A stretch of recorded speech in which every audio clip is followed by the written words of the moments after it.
Chapter 1221.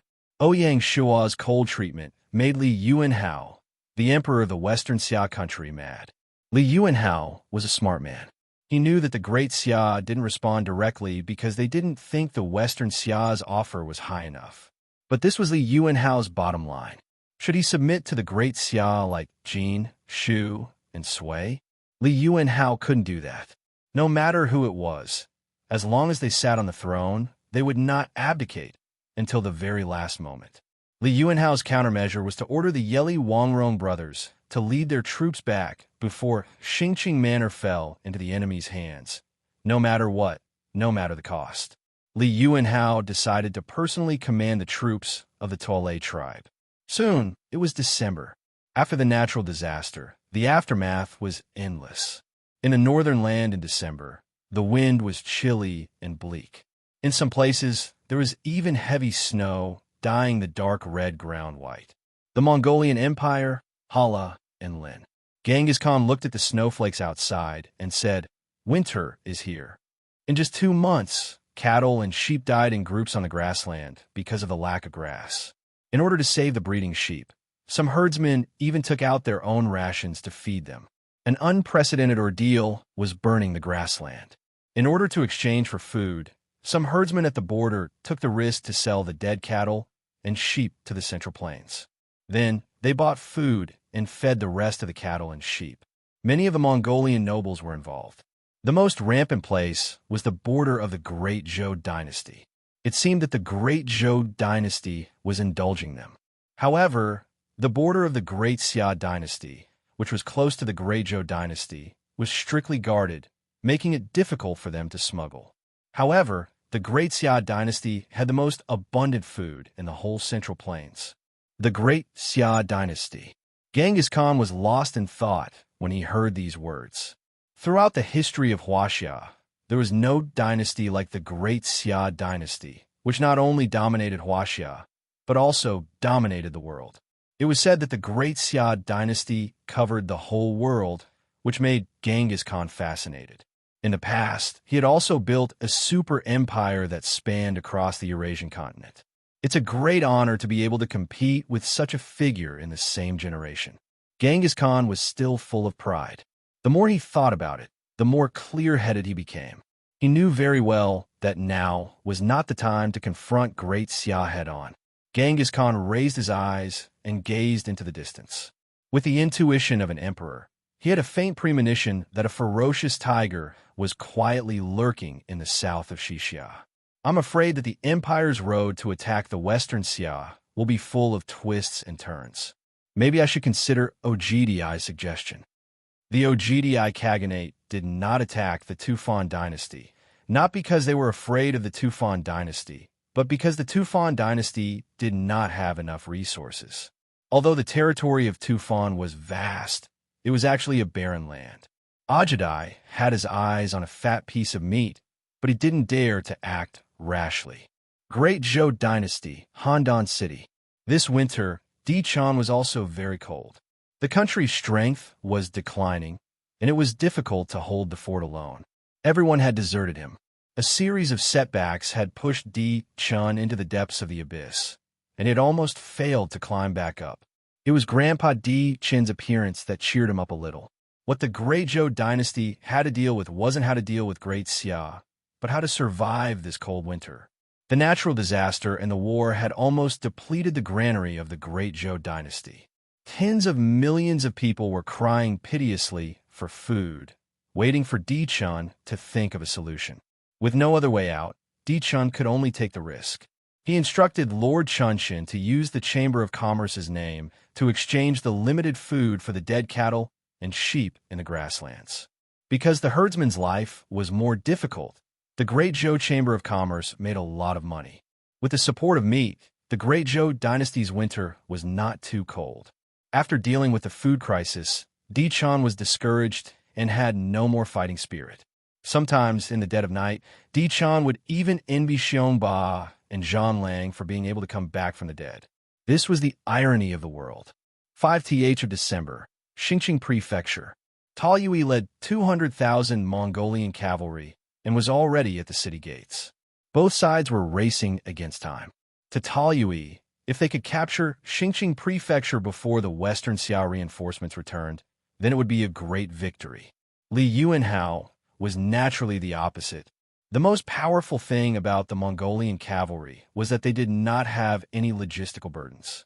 For example, during the war with Western Xia, the two armies only brought 3 days' worth of rations. The rest of the rations were all consumed on the way. Because of this, the Western Xia people suffered a great disaster. In order to capture Xingqing Prefecture as soon as possible, he used a bloody method. He ordered his troops to drive hundreds of thousands of people from the surrounding villages and cities to help the Mongolian army attack the city. Countless pitiful people rushed to the city gates under the pressure of the Mongolian cavalry's arrows. They tried to knock down the gates with the simplest wooden battering rams. Xingqing Prefecture was the capital of a country. The city gates were as solid as a rock. How could they be so easily breached? Li Yuanhao had been forced to a dead end. He had no right to be merciful. The guard in the city had no choice but to attack their comrades and kill batch after batch of innocent people.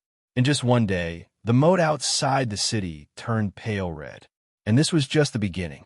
In the next few days, similar tragedies occurred. The entire moat was filled with corpses. The river was cut off. Not to mention the river, even the canals in the city were dyed red. It was a shocking scene. When the people in the city found out that even the well water was pale red, they vomited. In just 5 days, 600,000 people died outside Xingqing Prefecture.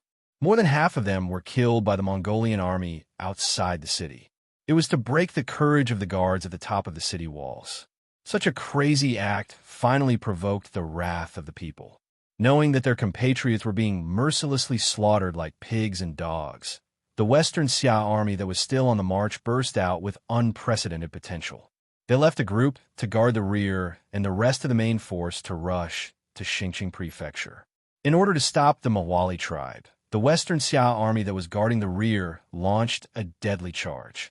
They were determined to die, and with grief and indignation, they pressed forward with an indomitable will. Facing such fearless enemies, the Mongolian cavalry was not afraid. What was originally an inconspicuous sniper battle turned into an earth-shattering battle. The two sides fought for a day and a night. None of the 100,000 Western Xia soldiers survived. Even the commanding general, Yili Yuqi, died on the spot. After the battle, only 3 out of 10 of the Mawali tribe survived. The victorious Mongolian warrior, Mawali, felt that he had a new lease of life. He bowed deeply to the battlefield full of corpses and said, "This is a group of opponents worthy of respect." After this battle, the Mawali tribe suffered heavy casualties and had no strength to pursue the enemy. They could only rest and reorganize on the spot. On the 9th day of the 12th month, Yili Wangrong led nearly 300,000 troops back to Xingqing Prefecture. The scales of victory once again tilted towards the Western Xia. But as soon as the Western Xia army arrived at the battlefield, they suffered a great loss. It turned out that Taoyuan once again took advantage of the Western Xia army's desire for revenge to disguise the camp. He only left a few Mongolian cavalry in the camp, and the rest were disguised by the local people. The Western Xia army, who did not know the enemy's situation and only wanted revenge, plunged into the Mongolian camp. When they found that it was empty, it was already too late. They could only hear the rumbling of horses' hooves coming from outside the camp. Taoyuan personally led the troops and attacked from both sides of the camp. The cavalry rushed into the camp and waved the butcher's knife at the Western Xia army, who had fallen into panic, setting off a monstrous massacre. The Western Xia army struggled to hold on. Under the command of Yili Wangrong, they finally managed to kill a bloody path. But they had already suffered heavy casualties, and their morale was low. Taoyuan's tactics were indeed miraculous. When Li Yuanhao, who was in the city, received the news, he almost collapsed on the dragon throne. Chapter 1222. 12th month, 10th day, Shulan's province near the West Xia border. The moment news of Toliai's army defeating the main force of the West Xia army spread out, Bear Legion Corps, Marshal Li Mu decisively ordered the 1st Legion to sneak into West Xia. Li Mu was taking advantage of the time difference. At this moment, the West Xia Emperor did not ask for help from Great Xia, and Ouyang Shua did not give any orders. Li Yuanhao was not an emperor that would admit defeat so easily. In the next few days, Toliai gave up on sieging and led his troops to chase after Yeli Wangrong. Fighting in the wilderness was what the Mongol cavalry were best at. The ferocious West Xia army, after suffering such a harsh warning, was continuously pursued by the enemy. They didn't even have time to catch their breath. They had a city, but they couldn't enter it, and they couldn't return home. It was really sullen. Toliai was really smart and used troops well. After successfully setting up an ambush, he immediately changed his strategy from sieging to wiping out the enemy. As long as the main force of the West Xia army was wiped out, how many days could Xingqing House last? Each day was a huge torture to the Xingqing House. Seeing the army being eaten up by the Mongol cavalry bit by bit, Li Yuanhao was really anxious. He was not willing to just sit there and wait for death. On the 13th day, he ordered Yeli Wangrong to lead his troops back into the city. That night, the moonlight was as red as blood. When Yeli Wangrong used a trick to shake off the enemy and swiftly retreated toward the city gates, the Mongol cavalry were like a pack of wolves that smelled blood, instantly chasing after him. This greatly shocked Yeli Wangrong. He really could not think of how the enemy could see through the illusion he had set up in such a short period of time and quickly catch up. Who knew that the Mongol cavalry were best at tracking? If they could take the chance to break through the city gates, it would be a huge benefit to the Mongol army. How would the West Xia army allow them to do that? To block the Mongol army and cover the main force as they retreated back into the city, 20,000 West Xia warriors volunteered to cover the back of the army. They formed a formation outside the city and fought a bloody battle. Seeing that, the defending soldiers on the city wall were in tears. Only at night did the Mongol army know that they would not be able to smoothly charge into the city after cutting down the West Xia forces. Only then did they retreat like a flood, disappearing into the night sky. The corpse field outside the city was their medal of merit. On the 14th day, the situation on the battlefield had become clear. The remnants of the West Xia troops holed up in the Xingqing prefecture, trying to defend themselves with the strong city walls. Early in the morning, Yeli Wangrong, who had rested up, led his troops up the city walls and was prepared to engage in a tough battle with the Mongol army. In reality, the Mongol army did not attack at all. Seeing this, both Yeli Wangrong and the West Xia Emperor Li Yuanhao felt their hearts tremble as they had a bad premonition. After a month of fighting, they had a clear understanding of Taoyui's style of doing things. This was a general who did not play by the rules. He seemed to be unconstrained, but he always hit the enemy's vital points. The abnormality of the Mongol army definitely meant that there were new changes. The truth was as such. After the Western Xia army retreated into the city, Toliai lost interest in attacking the city. Giving up a lone city meant that Toliai would gain the entire Western Xia. That day, Tuolai personally led 100,000 troops to defend outside of Xingqing House. The remaining Mongol cavalry were spread out to roam West Xia, pillaging and burning.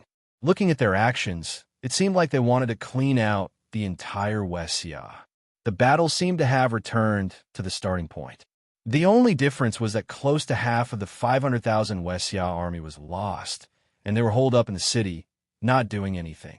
On the contrary, the Mongol cavalry were getting braver and braver.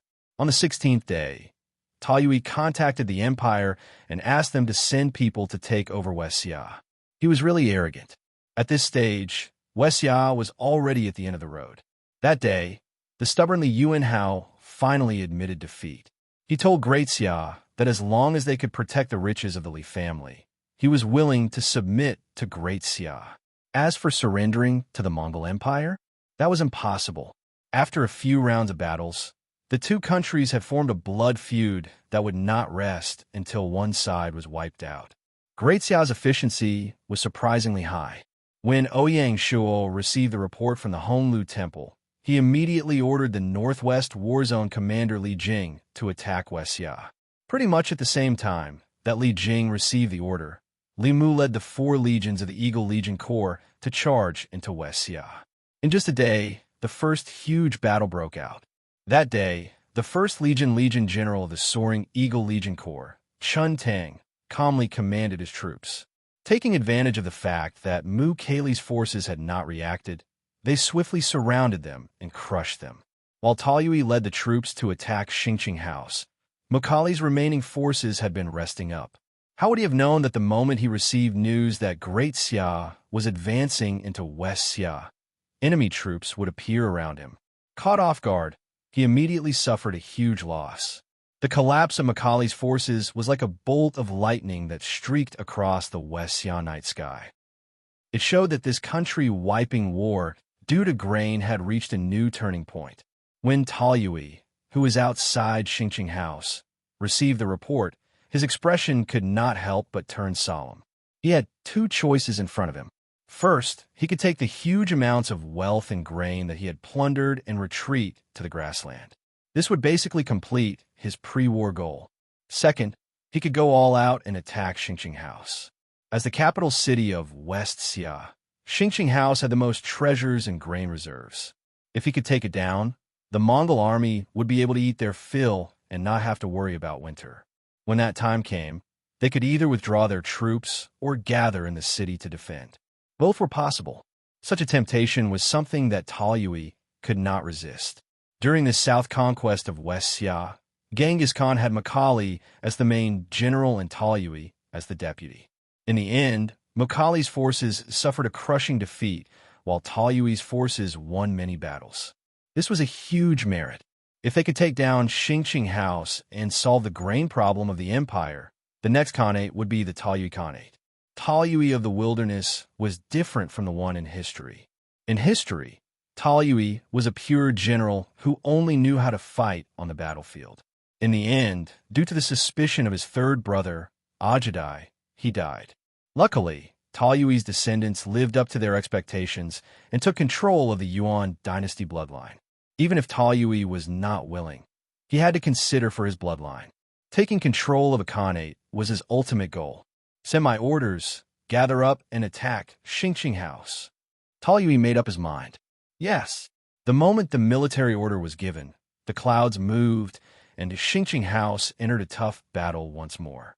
Back to the Great Xia Eagle Legion Corps. After the 1st Legion crushed Mukali's forces, the Eagle Legion Corps did not chase after them. They also did not rush forward to solve the siege of Xingqing House. Instead, under the leadership of Li Mu, they split into 5 paths, sweeping from south to north. Of course, the Eagle Legion Corps did not sweep the West Xia army. Instead, they surrounded the scattered Mongol cavalry in West Xia. They did not want to let any of them escape. With that, the Eagle Legion Corps led the army of the king forward with a huge aura. Each time they recovered a land, the army would spread the name and kindness of the Xia king, saying, "The Xia king is kind and could not bear to see the West Xia people being slaughtered by the alien races." Just like that, they bought the hearts of the West Xia people. To the people living in troubled times, whoever could protect their safety and return them peace and prosperity would be their savior, their king. West Xia was connected to the Shu lands, so the Chong race of the 2 places had contact with one another. Since the Chong race of the Shu lands submitted to Great Xia, their lives had been prosperous, and they were envied by the West Xia Chong people. Now that the Great Xia army had arrived, how could they not warmly welcome them? On the contrary, the West Xia Emperor Li Yuanhao had not done anything since he entered Xingqing House. He could not open up new territory or protect the people, making them feel extremely disappointed.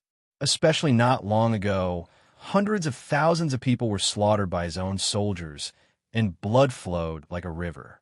That totally chilled the hearts of the West Xia people.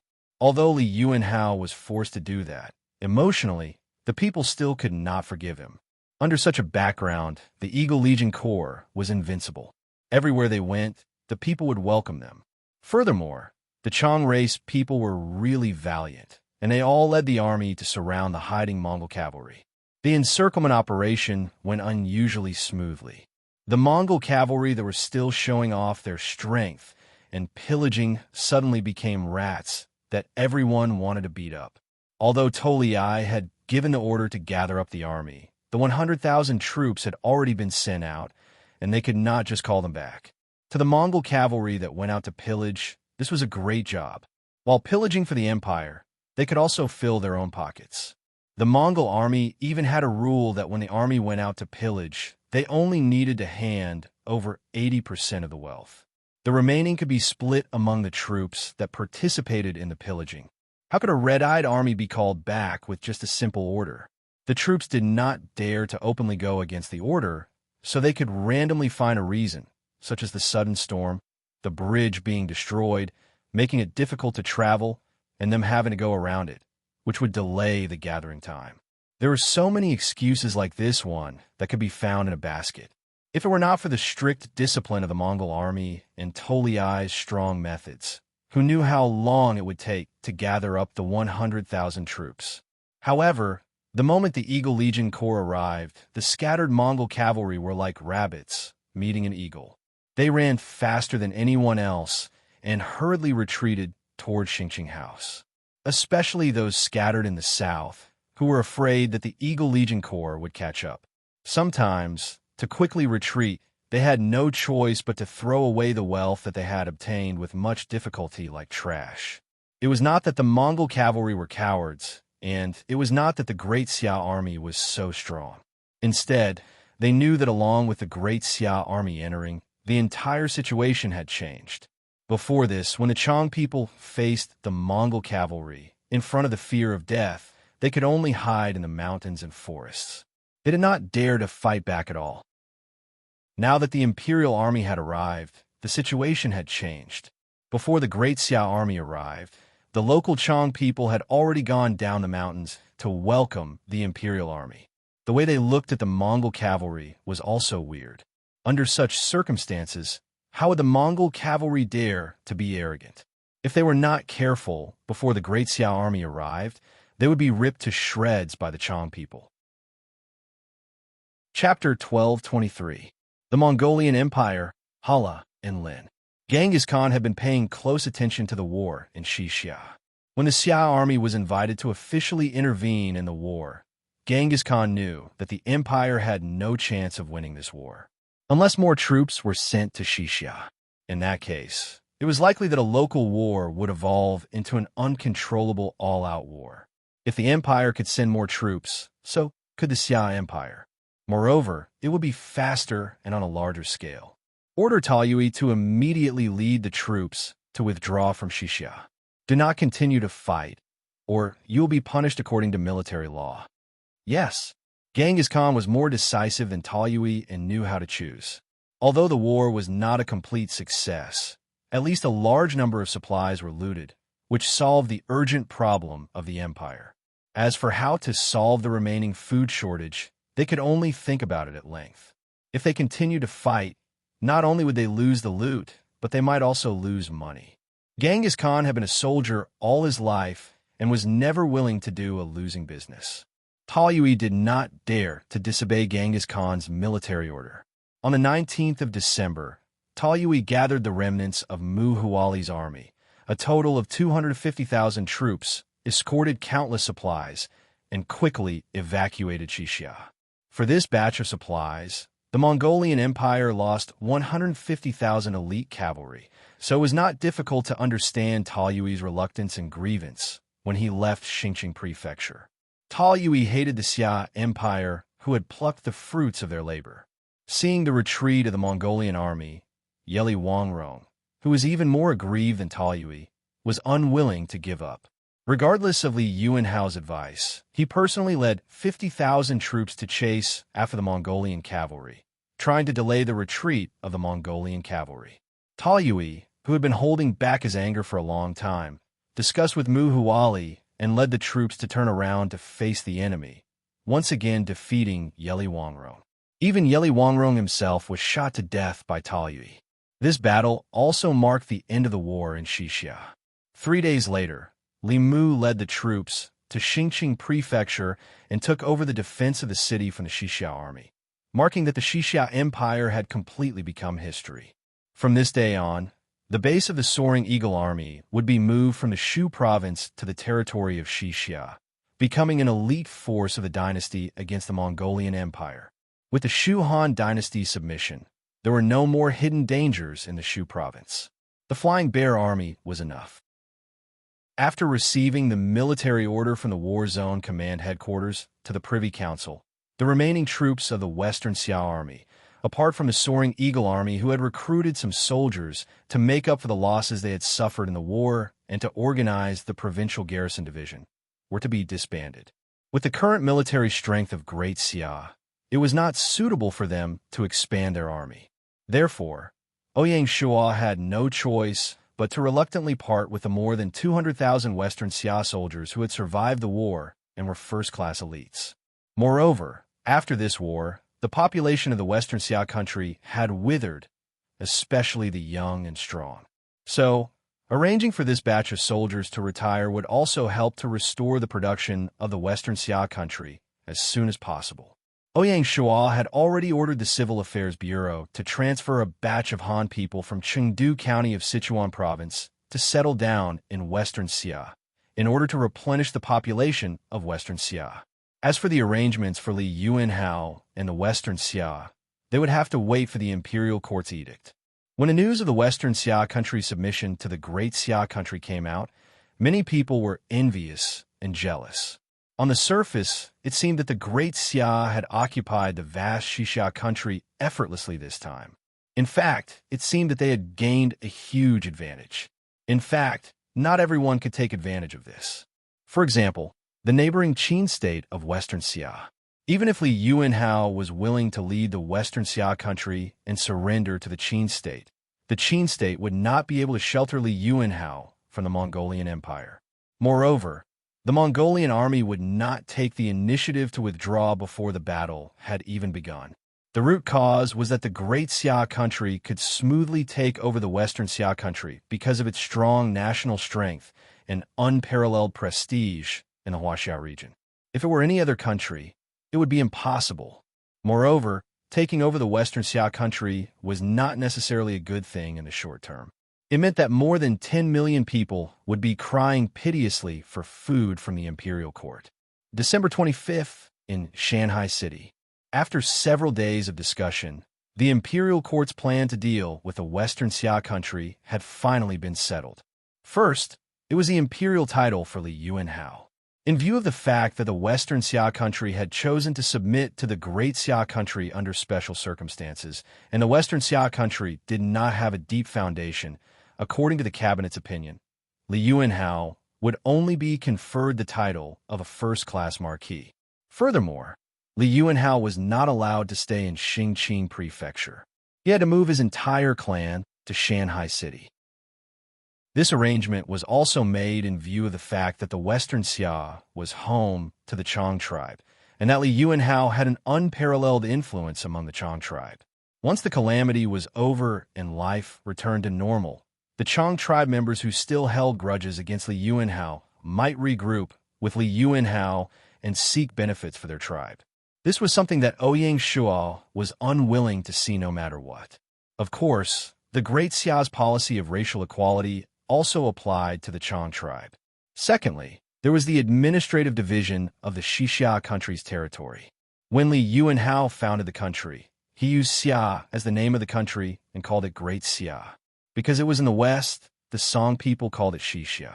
In this way, the name of the country and the name of Xixia would inevitably violate the taboo of the Great Xia dynasty. It certainly couldn't be directly designated as the province of Xixia. So, they needed to think of another name for the province. Ouyang Shua was originally lazy and wanted to directly use the territory of the Qing dynasty as a reference, naming it Qinghai Province. It was the cabinet chief Jiang Shang who suggested changing the name to West Sea Province. There was a reason for this. The name Qinghai Province originated from Qinghai Lake, and West Sea was the ancient name of Qinghai Lake. Changing the name to West Sea Province not only made it more ancient, but it was also the opposite of EC Province. Ouyang Shua naturally followed the advice. Then, it was time to decide on the candidate for the governor of West Sea Province.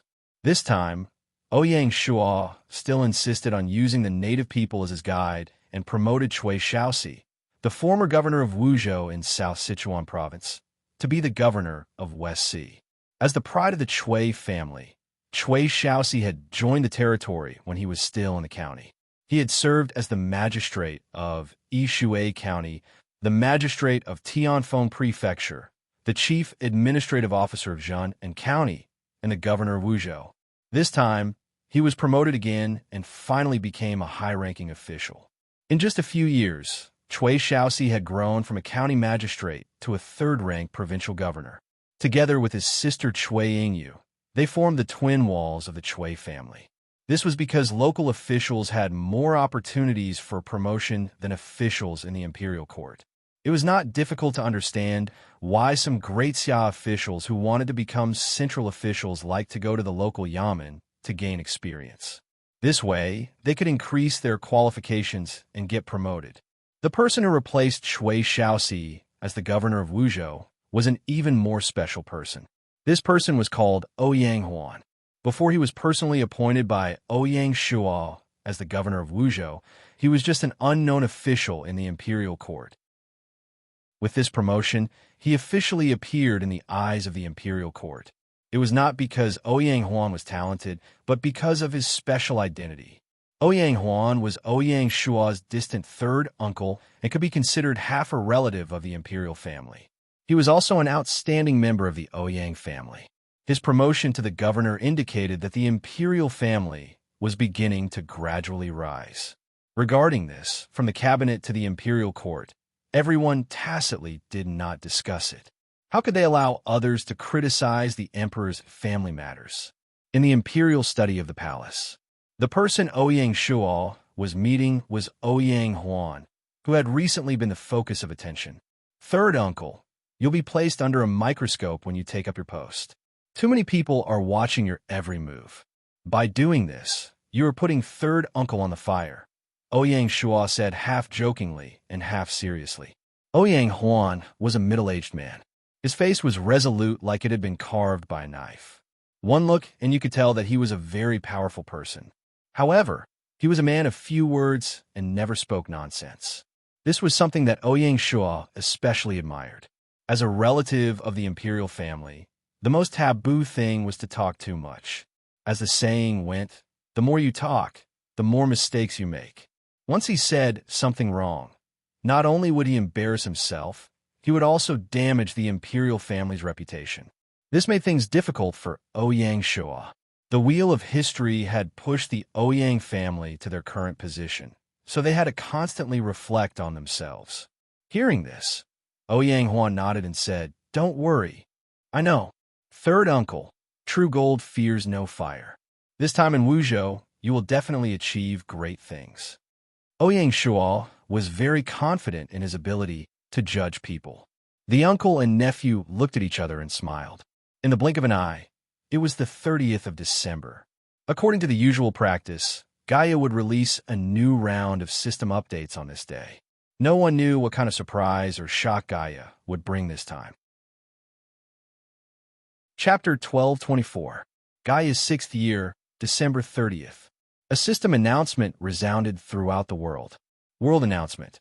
On the 6th anniversary of Earthon's launch, the game will undergo its 7th update. It will take effect immediately. For the details, please log on to the official website. The moment the announcement was made, Ouyang Shua logged into the official website, as usual, to check the update. 1. Cancellation of refugee respawn. Since the global situation was basically settled, Gaia had decided to cancel refugee respawn. If the territories wanted to increase their population, other than natural growth, they could only wage war. To a dynasty, population meant labor. Regardless of the era, labor was the foundation of a country's development. Gaia's cancellation of refugee respawn had a greater impact on a dynasty with a larger territory. Among them, the Great Xia dynasty was naturally the largest. With the Great Xia dynasty's latest territory map, the number of refugees respawned in a year was close to 100 million. By canceling refugee respawn, the Great Xia's population growth would rapidly slow down. This also meant that the dynasty would not be able to support an army of nearly 7 million for long periods of time. Although Ouyang Shuo was depressed, Gaia's move could not find any loopholes. The reason was also very sufficient. Since they wanted to make the game world more realistic, a bug like refugee respawn should not exist. The various territories had also reached a stage where they went from pursuing speed of development to pursuing quality. 2. Change the setting of the trial grounds. Ever since Gaia's 7th year, after a country was destroyed, the country's players would no longer be sent to the trial grounds. Instead, they would receive the same treatment as NPCs. They could either surrender or seek refuge with other dynasties. Such a setting reduced the difficulty of destroying a country in theory. The premise was that the two countries had commonalities in terms of civilization. If not, it would be very difficult. Gaia's move also made up for the slowdown in population growth caused by the cancellation of refugee respawn to a certain extent. As long as it was used properly, the massive player base would still be an inexhaustible treasure trove of human resources for the territories. Ouyang Shuo could not help but guess. Could it be that the legendary trial grounds were already filled with players from destroyed countries? Was that why Gaia canceled the setting? The mysterious veil of the trial ground had yet to be unveiled. 3. Change the setting of monster nests. Once the beasts leave their nests, they would no longer swarm outwards. It was very likely that they would use the nests as the center and establish a fixed territory, slowly encroaching on the surrounding territories. This meant that the monsters would become smarter and harder to deal with. In the foreseeable future, the wilderness would soon have lands such as Magical Beast Forest, Magical Beast Mountain Range, Magical Beast Valley, and Magical Beast Swamp. At the same time, adventurer players would also have a good place to go. 4. Open up the results of the First Industrial Revolution. Removing the restrictions of the First Industrial Revolution skill tree. As long as one had the corresponding research and development capabilities, they would be able to develop the relevant products and technologies of that period.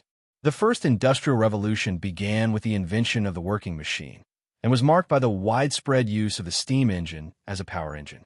The factory system replaced the manual workshop, and the machinery replaced manual labor. It set off a revolution in the textile industry, metallurgy, coal mining, agricultural chemistry, and railway transportation industries. Looms, steam engines, steam locomotives, steam ships, cotton pulverizers, sewing machines, tractors, and other industrial products and technologies were introduced one after another. What Gaia wanted to promote was the spread of these technologies. It wanted to advance the wilderness from an agricultural civilization to an industrial civilization, completely subverting and changing the global landscape. Ouyang Shuo rejoiced that he had started promoting full industrialization as early as the beginning of the year.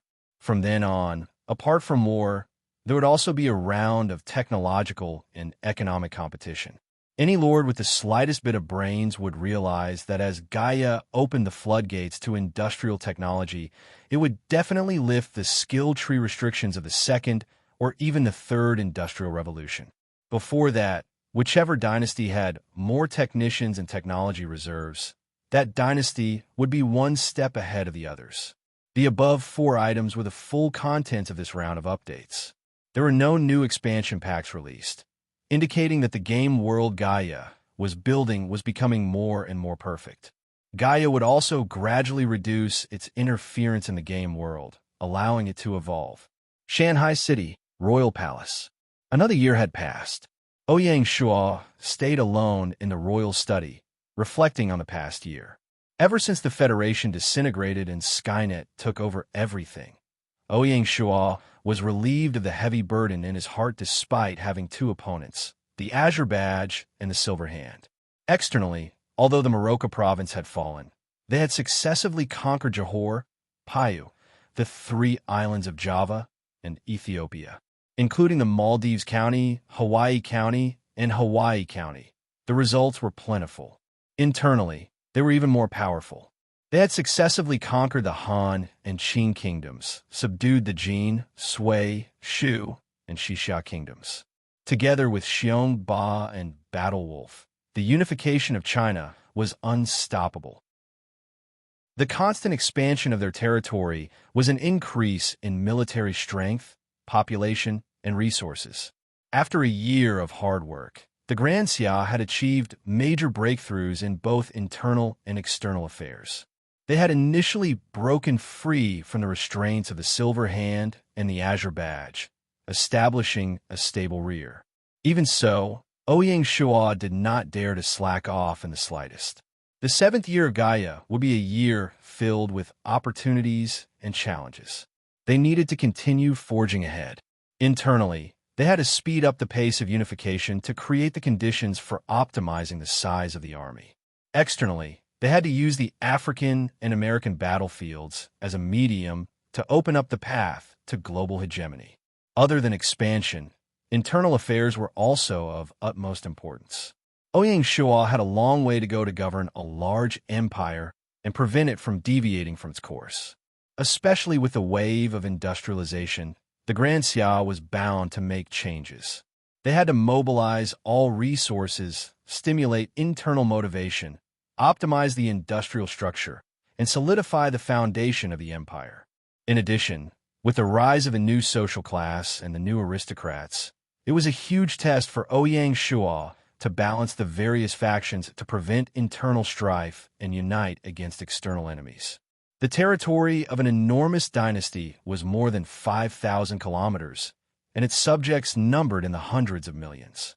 Not to mention understanding the feelings of the people. Even if Ouyang Shua wanted to inspect the territory like he did in the past, it was already impossible for him to do so. What Ouyang Shua could rely on was the Grand Xia's civil and military groups. Historical talents, aboriginals, players, commoners, aristocratic families, Han Dynasty, Tang Dynasty, foreign relatives, royal family, Han clan, foreign clans, central clans, overseas clans. In the present Grand Xia, from the confrontation between the two supergroups, the civil and military, to the showdown between the different dynasties and provinces, there were factions within factions and clans within clans. It was intricate and complicated as they weaved a large net. Ouyang Shua was entrenched at the central node of the large net. To this day, Ouyang Shua was only in his early 30s. Looking at the history of China, he was definitely the youngest founding emperor. He was also the one with the heaviest burden. Don't be fooled by Ouyang Shua's triumphant progress. With Ouyang Shua presiding over the capital, he had civil officials to assist him internally and generals to serve him externally. He could enjoy the glory alone, but who could understand his hard work? As long as Ouyang Shua was in the capital, he would read memorials late into the night. He would stay up all night, racking his brains, not daring to relax at all. It was not an exaggeration to describe it as treading on thin ice. Such hard work was not only a rare experience, but also a responsibility that could not be shirked. Ordinary players, even top-tier players like Blood Romance, would never be able to imagine that an emperor like Ouyang Shua stood on a completely different level from them. It could even be said that they were two completely different worlds. Ouyang Shua was strong not only because of his outstanding talent, but also because of his constant training over the past 6 years. The environment was the best at tempering people. Ouyang Shua's position was something that countless heroes dreamed of. It was equivalent to Gaia mobilizing a large amount of resources from the game world to nurture Ouyang Shua's talent. Hundreds of historical talents, hundreds of millions of subjects, and even a large number of players could be seen as Ouyang Shua's sparring partners. They pushed Ouyang Shua from a commoner to where he was today. This was both an opportunity and a furnace for smelting steel. Only after 100 tempering could one achieve success.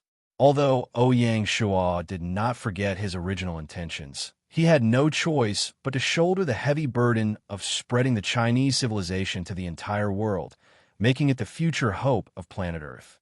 Ouyang Shua was also immortal, so he naturally had his fears. From Gaia's 5th year onwards, Ouyang Shua's advantage of being reborn no longer existed. He had to focus 120% and study seriously. He pondered day and night, continuing to point out the direction for the Great Xia dynasty. He was constantly worried that he would bring irreparable losses to the Great Xia due to his mistakes.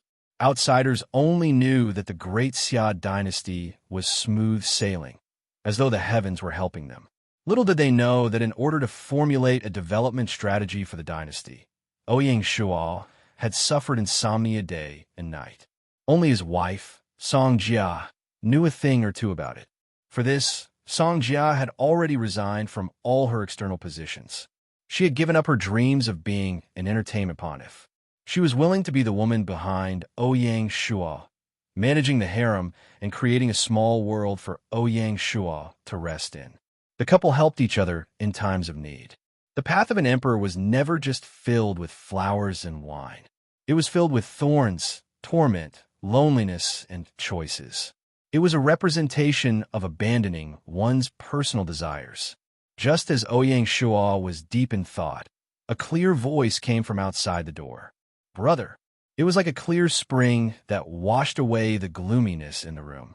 It was also like a ray of sunlight that shot into Ouyang Shuo's heart. It made him subconsciously reveal a smile. Chapter 1225. At the beginning of the year, right after the Lantern Festival, Binger went to Cheongzhou County to observe the politics. In the blink of an eye, a year had passed. Looking at the girl who ran into the study, Ouyang Shuo was in a trance. His face was warm. It seemed that every time he saw Binger, she would always bring him a surprise. After a year of experience, the girl had become capable, but it didn't hide her lively nature. As soon as she came in, she took a chair and sat next to Ouyang Shuo, telling him about the interesting things in Cheongzhou. Because Binger was still young, Ouyang Shuo let her go to Cheongzhou to observe the politics. Binger was also very happy. She had seen everything in the past year. According to Binger, she had lived in a village and experienced farming. She had followed the tax officer to the market, been to jail, and lived in a civilian house. Her life was colorful. These things couldn't be learned from books. Ouyang Shuo just listened silently and didn't express any opinions. He didn't want to limit Binger's growth with his own principles and values. Every individual should be unique. Seeing that it was noon, Ouyang Shuo stood up and interrupted the girl. He smiled and said, "Let's go for lunch. Your sister-in-law has prepared your favorite vinegar duck." Okay. Binger didn't jump around like Ouyang Shuo had imagined. She just responded crisply. Ouyang Shuo was startled and then smiled. After accompanying Binger for lunch, Ouyang Shuo didn't rest and returned to the imperial study again. Tomorrow was the imperial ceremony, and it happened to be New Year's Day. There were many complicated things that Ouyang Shuo had to decide on. The highlight of the event was the new round of crowning ceremony. For every ceremony, no matter if it was to reward meritorious people or to gain good luck, there would always be a round of conferring titles. This time, Ouyang Shuo was prepared to follow the example of the Tang Dynasty's Lingyan Pavilion and set up the Mountain River Palace to select 24 meritorious officials and generals to stay in as a reward for their contributions to Great Xia. There were many talents in Great Xia, including the essence of China. It was much more difficult to select 24 from these talents than during the Tang Dynasty. Of course, the Mountain River Palace wasn't limited to 24 people, but in order to ensure its authority, the next batch of people to stay had to wait until Great Xia became an imperial dynasty. The selection criteria was naturally based on merit. After much deliberation, Ouyang Shuo finally came up with a list of 24 meritorious contributors before the ceremony. They were by Qi, Jiang Shang, Xiao He, Huizubing Han Exen, Wei Yang, Zhang Liang, Duruhui Jiasu, Shi Wansui, Fan Li, Zheng He, Shin Buhai, Sun Bin, Yilai, Zhang Yi, Cui Yingyu, Lu Mo, Zhang Han, Di Qing Yudayo, Tian Wenjing, Fan Zhongyan, and Su Chu. Other than the head of the 7th Research Institute, Lu Mo, everyone else was a genius in history. The 7th Research Institute, led by Lu Mo, had made great contributions to the development of firearms and the industrialization of the dynasty. It was only natural for it to be included in the list. Without a doubt, the historical talents that were included in the Mountain River Hall would be Ouyang Shuo's priority targets. Just yesterday, Ouyang Shuo had purposely logged off to meet with Jiang Shang, Bai Qi, Zhang Liang, and Jia Su, who had successfully materialized into Homo sapiens. They were indeed intelligent people. Under Gaia's guidance, they quickly adapted. However, the space of the spaceship was limited, so they couldn't do much. After greeting each other, they returned to their respective positions. Because of this, Ouyang Shuo realized that materializing historical talents in advance did not have much benefit. The only benefit was that when Jiang Shang and the others enter the game again, they would have the same immortal body as the players. Moreover, they would also be able to obtain achievement points. Ouyang Shuo bluntly said that their achievement points could be used freely. For example, they could materialize a relative. In the game world, they had a large family or even a clan. The choice of Bai Qi and the others greatly exceeded Ouyang Shuo's expectations. They indicated that they would only materialize 1 or 2 relatives at most. Jiasu even indicated that he was not willing to materialize any of them. Ouyang Shuo clearly remembered what Jiasu had said at that time. Your Majesty, actually, we know that the moment we were created by the Mother Goddess Gaia, we were considered to be brand new people. Our lives also began from that moment. As for the memories in our minds, they are merely memories. I and the historical Jiasu are essentially people from 2 different time and space. Rather than saying that the relatives in the game world are relatives, it would be better to say that they are a kind of tie in the memory. They are not true kinship. If it really materializes, it might not necessarily be a blessing. Ouyang Shuo somewhat understood their thinking. Bai Qi added, "The reason why I plan to materialize Wei Lan is not because we are husband and wife in history, but because we truly have feelings for each other in the game world." Ouyang Shuo was completely enlightened. Because of this, Ouyang Shuo decided to stop materializing starting from the 7th year of Gaia. He would only materialize once in the 9th year of Gaia, which was a year before they arrived at Planet Hope. After a year, Ouyang Shuo's achievement points had increased by more than 5 million points, leaving ordinary players in the dust. In the future, with the rapid development of Great Xia, this number would only increase in an exaggerated manner. Gaia's 7th year, January 1st, Shanghai City. With the grand ceremony at hand, the entire Shanghai city had become a sea of joy, with lanterns and streamers everywhere. At 8 in the morning, Ouyang Shuo specially rushed to the main hall, opened the territory interface, and applied to be promoted to a dynasty. The moment he clicked on it, he heard a series of system notifications. System notification, testing Great Xia Dynasty promotion conditions. Condition 1. Lord's title is at least a king. After testing, player Ouyang Shuo's title is the highest level. Son of Heaven's title meets the requirements. Condition 2. Lord's reputation is at least renowned across the world. After testing, player Ouyang Shuo's title is the highest level. Brilliant Empire meets the requirements. Not long ago, after inheriting the title, Ouyang Shuo's reputation had also reached 5 million points, and he had been promoted to the highest level, Brilliant Empire. Condition 3. The dynasty occupies at least 1/3 of the territory of this region. After testing, the Great Xia Dynasty occupies 42% of the territory of Huaxia, meets the requirements. The submission of Xixia country had allowed the territory of Great Xia to exceed 1/3 of the quota. Condition 4. The dynasty's population exceeds 50 million. After testing, the real-time population of the Great Xia Dynasty is more than 401. 35 million meets the requirements. With the submission of the East Sea province in Xixia country, the population of Great Xia directly exceeded the 400 million mark, rapidly approaching the historical population record of Huaxia.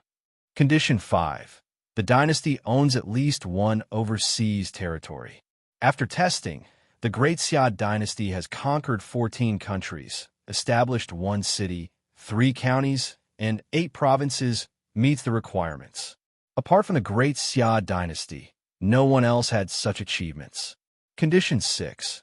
The dynasty's luck is at least at the 3rd level, Purple Luck. After testing, the Great Xia Dynasty's luck is at the 4th level, Golden Dragon. meets the requirements. With the continuous expansion of the Great Xia dynasty, the advancement of the Dragon of Luck was really a matter of course. Condition 7. Occupy at least one royal city in this region. After testing, the Great Xia dynasty has successively conquered 5 royal cities: Dali, Luoyang, the capital, Xuanzhou, and Chengdu, meets the requirements. The submission of the dynasty was also included in the quota. Condition 8. Destroy at least one country. After testing, the Great Xia dynasty has successively conquered 14 countries, meets the requirements. Destroying a country did not mean establishing a territory, just like how the Great Xia dynasty conquered Morocco and eventually lost it. Similarly, establishing a territory did not mean destroying a country, just like the establishment of a county. Therefore, Condition 5 and Condition 8 did not conflict. In other words, as long as the operation was done properly, Condition 5 could be changed. Condition 9. Possess at least one secret treasure of Jin country. After testing, the Great Xia dynasty has the secret treasure Juzhou Royal Cauldron, meets the requirements. Among the 9 basic conditions, the Great Xia dynasty had exceeded all of them except for the secret treasure of Jin country. System notification. Test complete. The Great Xia dynasty has met the conditions to become a dynasty. Do you want to promote? Promote. As soon as Ouyang Shua's voice fell, a strange phenomenon appeared in the sky. A ray of colorful light that was as thick as a millstone rose into the sky from the Xia Palace. In an instant, it shot into the sky. Then, groups of colorful auspicious clouds appeared in the sky, mixed with rays of colorful auspicious lights. An auspicious sign from the sky. As soon as the auspicious sign appeared, a system announcement spread all over the world. Chapter 1226. World Announcement. Congratulations to China's player Ouyang Shua for successfully promoting the Great Xia dynasty to the Great Xia dynasty, becoming the first lord in the world to ascend to the throne. Special reward: 3 Homo sapiens, 10 million gold coins, and a mysterious gift.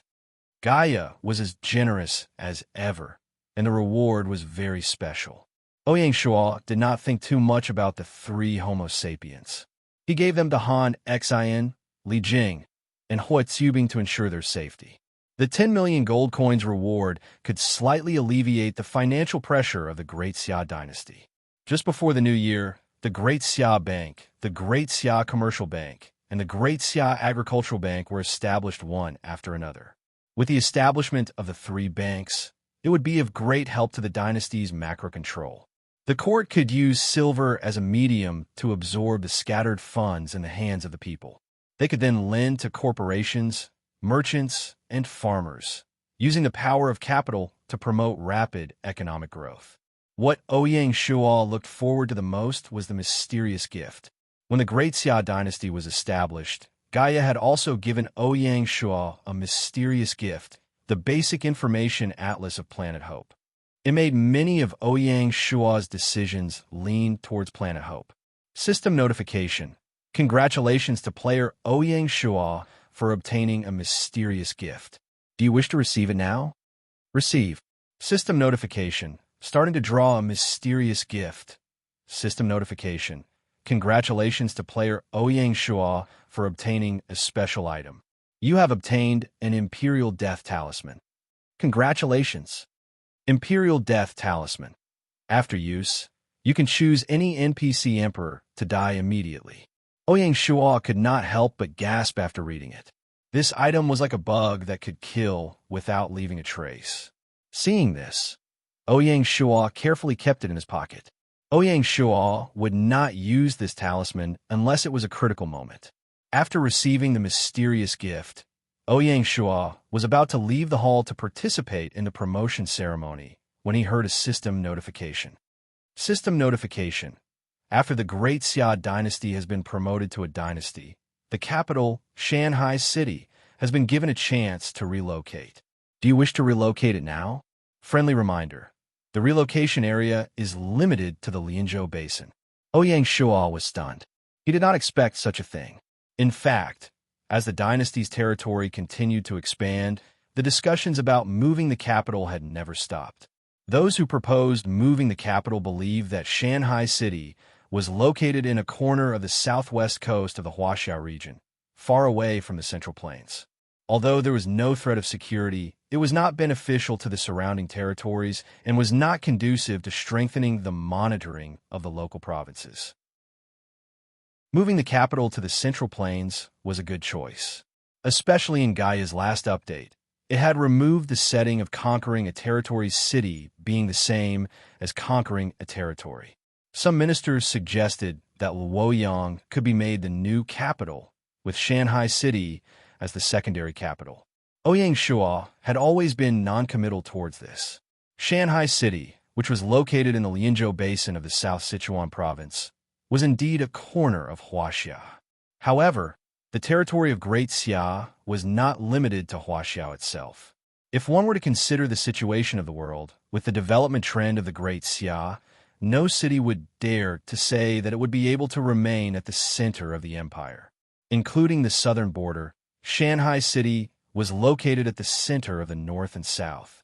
Moreover, Great Xia was founded on the ocean, and they viewed the control of the sea as one of the foundations of the dynasty. As a seaport city, Shanghai City had a natural advantage, which was something that inland cities like Luoyang could not compare to. Of course, Shanghai City's current position was indeed somewhat awkward. Firstly, as the capital, Shanghai City was too close to the coast. It was only separated by a canyon. Although it had the satellite city of North Sea City, the city guards, and the royal fleet to protect it, it did not give people a sufficient sense of security. Secondly, Shanghai City's north side was backed by a cliff. In the early stages of the territory's development, the existence of the cliff had indeed protected Shanghai City's safety. However, as Shanghai City continued to prosper, not only did the city's interior develop, even the area outside the city began to develop. To a certain extent, the existence of the cliff had hindered Shanghai City's development. Now that Gaia had given Ouyang Shua a chance to readjust, it could not be any better. Relocate. Ouyang Shua did not hesitate.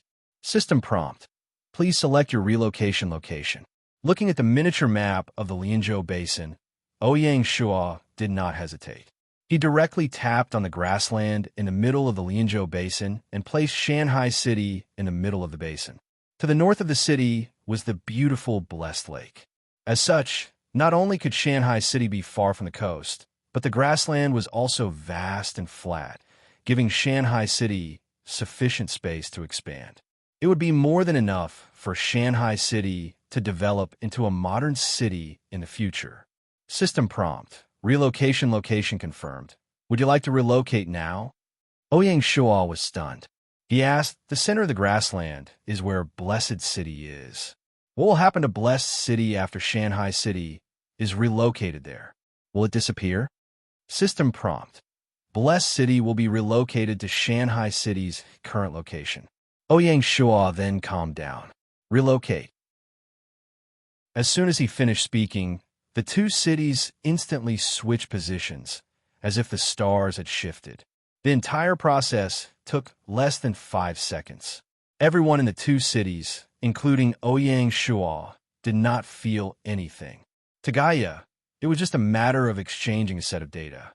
System prompt. Relocation complete. After being promoted to the capital of the dynasty, Shanghai City has one more chance to mirror. Would you like to activate the mirror now? What does that mean? Ouyang Shua did not understand. Of course, Ouyang Shua understood the term mirror. If one were to look at it from the name alone, it seemed to be duplicating Shanghai City, doubling the size of Shanghai City. This gift was too much. After 6 years of construction, Shanghai City had reached its current scale under the condition of acceleration. If the buildings in the city were to be included, the value would definitely not be less than 100 million gold coins, or even more. That was not the added value. Therefore, Ouyang Shua did not believe that Gaia would be so generous. System prompt.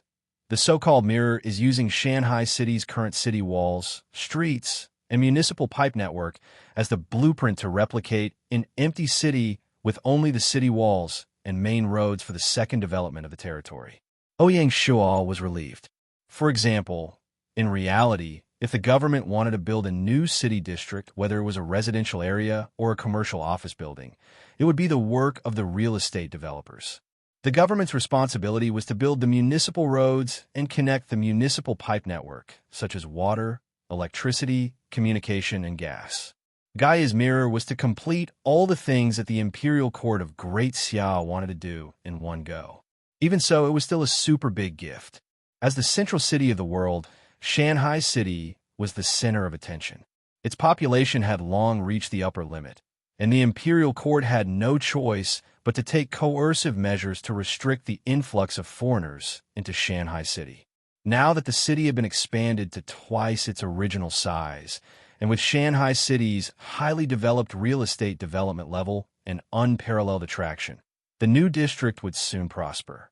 The imperial court could rely on auctioning land to earn a huge amount of money. Before the mirror, Shanghai City was the largest city in the world. After it was expanded to twice its original size, it was almost the same size as Shenzhen in the real world. For an ancient city, it was indeed exaggerated. If not for the fact that industrialization had already started and was constantly accelerating, the management level of the ancient city would definitely not be able to support such a huge city. Ouyang Shuo could already imagine that in the near future, bicycles and rail cars would replace livestock and horse carriages in Shanghai City. Shanghai City was about to enter the era of steam. Almost instantly, Ouyang Shuo made up his mind to not blindly develop the new district. Instead, he had to formulate a unified plan. It would be a new industrial district or a new steam district. In the future, the old district of Shanghai City would still maintain the charm of the ancient buildings, while the new district would be an industrial experimental field. He wanted to recreate a new industrial city that would be filled with the roar of machines. Ancient and modern would be perfectly blended in Shanghai City. Just the thought of it was fascinating. System notification, mirror completed. Adjustments can be made to the city's plan. Please make a request for adjustments. Ouyang Shuo thought for a moment and made 5 requests. First, connect the Friendship River and Qiushui River to the Blessed Lake. Connecting the rivers and lakes would be equivalent to rebuilding a water network. In the future, the Blessed Lake would not only be a leisure destination, but also the largest inland port. It would handle goods from all over the world and continue to maintain the prosperity of Shanghai City. Second, move Monarch City to the center of the city, crossing the old and new districts. Because of the integration of the 3 cities, Great Xia's Monarch City had always been located in the northwest corner of the city. In the past, it was fine with the protection of the cliff, but now that the city was moved to the plains, they had to consider the safety of Monarch City. From a defensive point of view, it was very necessary. Shanghai City was located in the center of the basin, and Monarch City was located in the center of the city. It was also in line with the status of a capital city and the etiquette system. Crossing the old and new districts showed that Ouyang Shuo valued the new district and treated everyone equally. Third, move the military work area in the old district to the new district. The military work area was the pioneer of the empire's industrialization. Moving the military work area to the new district was the first step in setting the tone for the development of a new district. The military work area in the old district would be standardized as a university town. The renamed Capital University, Military University, Imperial Normal University, Imperial Academy of Arts, and other institutions of higher learning would all be located in the university town. Fourth, move the Industry Department, Commerce Department, Transportation Department, Asset Management Department, Great Xia Commercial Bank, Great Xia Agricultural Bank, and Shanghai City's government offices to the new district. The imperial court had to be the first to develop the new district. Only then could the citizens feel at ease. The imperial guard camp would also be adjusted. There would be an imperial guard camp at each of the 4 corners of the city. Together with the barren land in Monarch City, there would be enough space for 5 legions. Other than the 1st Legion stationed in Monarch City, the remaining 4 legions would all be moved to the 4 corners of the city. This arrangement protected the safety of the capital to the greatest extent. It also showed the citizens that even though the capital was placed on the plains, it was still as stable as Mount High, and they could sleep at ease. At this point, the adjustment of the city came to an end. Chapter 12:27. Ouyang Shua had only made 5 major adjustments to the layout of Shanghai City. As for the finer adjustments, there was no need for Ouyang Shua to personally worry about them. As the city developed, the adjustments would naturally be in place. System notification, adjustment request confirmed, adjustment in progress. Similarly, in the blink of an eye, the city had already changed. After this round of expansion and adjustments, Shanghai City had already laid the foundation for it to soar once again, and it was striding forward with its head held high. Ouyang Shua received the award and adjusted the city. It seemed like he had been busy for a long time, but in fact, it had only been less than half an hour. Everything was ready. Your Majesty, the auspicious time has arrived. A female official shouted loudly. As soon as she finished speaking, the sound of bamboo flutes could be heard. From today onwards, Ouyang Shua was the ruler of the dynasty, and he had officially entered the ranks of the emperor.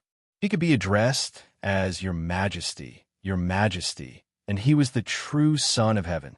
Ouyang Shua wore a regal robe, boarded the imperial carriage, and left the palace. Long live the emperor! Long live! Long live! Under the escort of the guards, he left the royal city. Everyone on the streets cheered and danced when they saw the imperial carriage from afar, and they knelt to pay their respects. Just like the previous coronation ceremony, it was extraordinarily lively. After paying respects to the ancestral temple, Ouyang Shua once again boarded the imperial carriage and entered the main hall. The cabinet led the ministers and officials, and they knelt. The ceremony is complete. Please ascend to the throne. Ouyang Shua slowly walked up and sat on the dragon throne, and the main hall became solemn. The music changed, and the official shouted, "All officials salute! Long live the emperor! Long live! Long live!" The officials kowtowed 9 times. Ouyang Shua sat on the dragon throne, and because he had a similar experience, he calmly said, "All my beloved officials, please rise. We thank you for your grace." Ouyang Shua said, "The imperial court was able to become an imperial court, and its prosperity is all because of the meritorious civil and military officials. I will not be stingy with the rewards."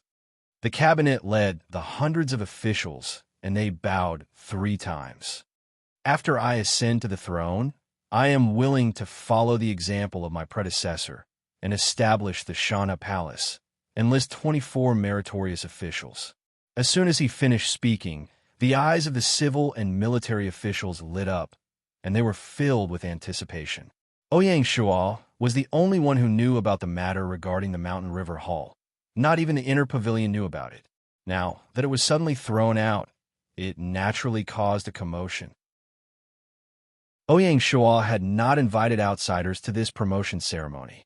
Instead, it was the Protector Generals of the southern and northern frontier, the garrison of North Africa, and all the provincial governors who had been invited to the capital.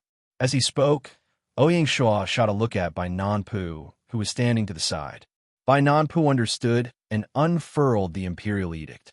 His Majesty the Emperor has decreed that the Shana Hall will be established to commend the 24 meritorious officials who have rendered meritorious service to the country. They will be promoted as role models for all officials and will bring glory to future generations. Bai Qi, Jiang Shang, Xiao He, Huizubing, Han Exen, Wei Yang, Zhang Liang, Du Ruhui, Jia Su, Shi Wan Sui, Fan Li, Zheng He, Shen Buhai, Sun Bin, Eli, Zhang Yi, Cui Yingyu, Zhang Han, Di Qing, Yudayo, Su Chu, Tian Wenjing, Fan Zhongyin, Luimo. Every time Bai Nanpu called out a name, someone would step forward, unable to conceal their joy. To the civil and military officials, other than their current power and status, they also valued their place in history. They hoped that their names would be passed down for generations to come. Being listed in the Shana Hall was the best way to leave their name in history. Therefore, Even the cold-faced people like Bai Qi, Du Ruhui, and Tian Wenjing could not conceal their joy. Done. After the long list was read out, some people were happy, while others were disappointed. Especially important officials like Ko Zhuan and Li Jing. They had only joined the dynasty a little late and missed out on this grand occasion. It was impossible to say that they were not jealous. Seeing this, Ouyang Shua said, "These 24 meritorious officials have played a great role in the establishment of the dynasty. I hope that on the day the dynasty becomes an imperial empire, there will be more officials listed in the Shana Hall." "Thank you, Your Majesty." The civil and military officials were instantly in high spirits. Other than the 24 meritorious officials, Ouyang Shua also conferred a number of titles. Bai Qi and Jiang Shang were conferred the title of Duke, alongside Bai Hua, Mu Lanyue, and Feng Xiaowang.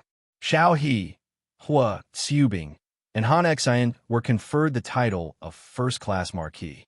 Wei Yang, Zhang Liang, Du Ruhui, Jia Su, and Shi Wansui were conferred the title of Second-Class Marquis. Family, Zheng He, Shun Buhai, Sun Bin, Eli, Zhang Yi, and Cui Yingyu were conferred the title of Third-Class Marquis. The remaining 7 of the 24 meritorious officials were conferred the title of First-Class Earl. Other than that, Ko Zhuan, Li Jing, Wei Zheng, Zhang Tingyu, Di Renjie, and a large number of other officials and generals were conferred the title of Earl.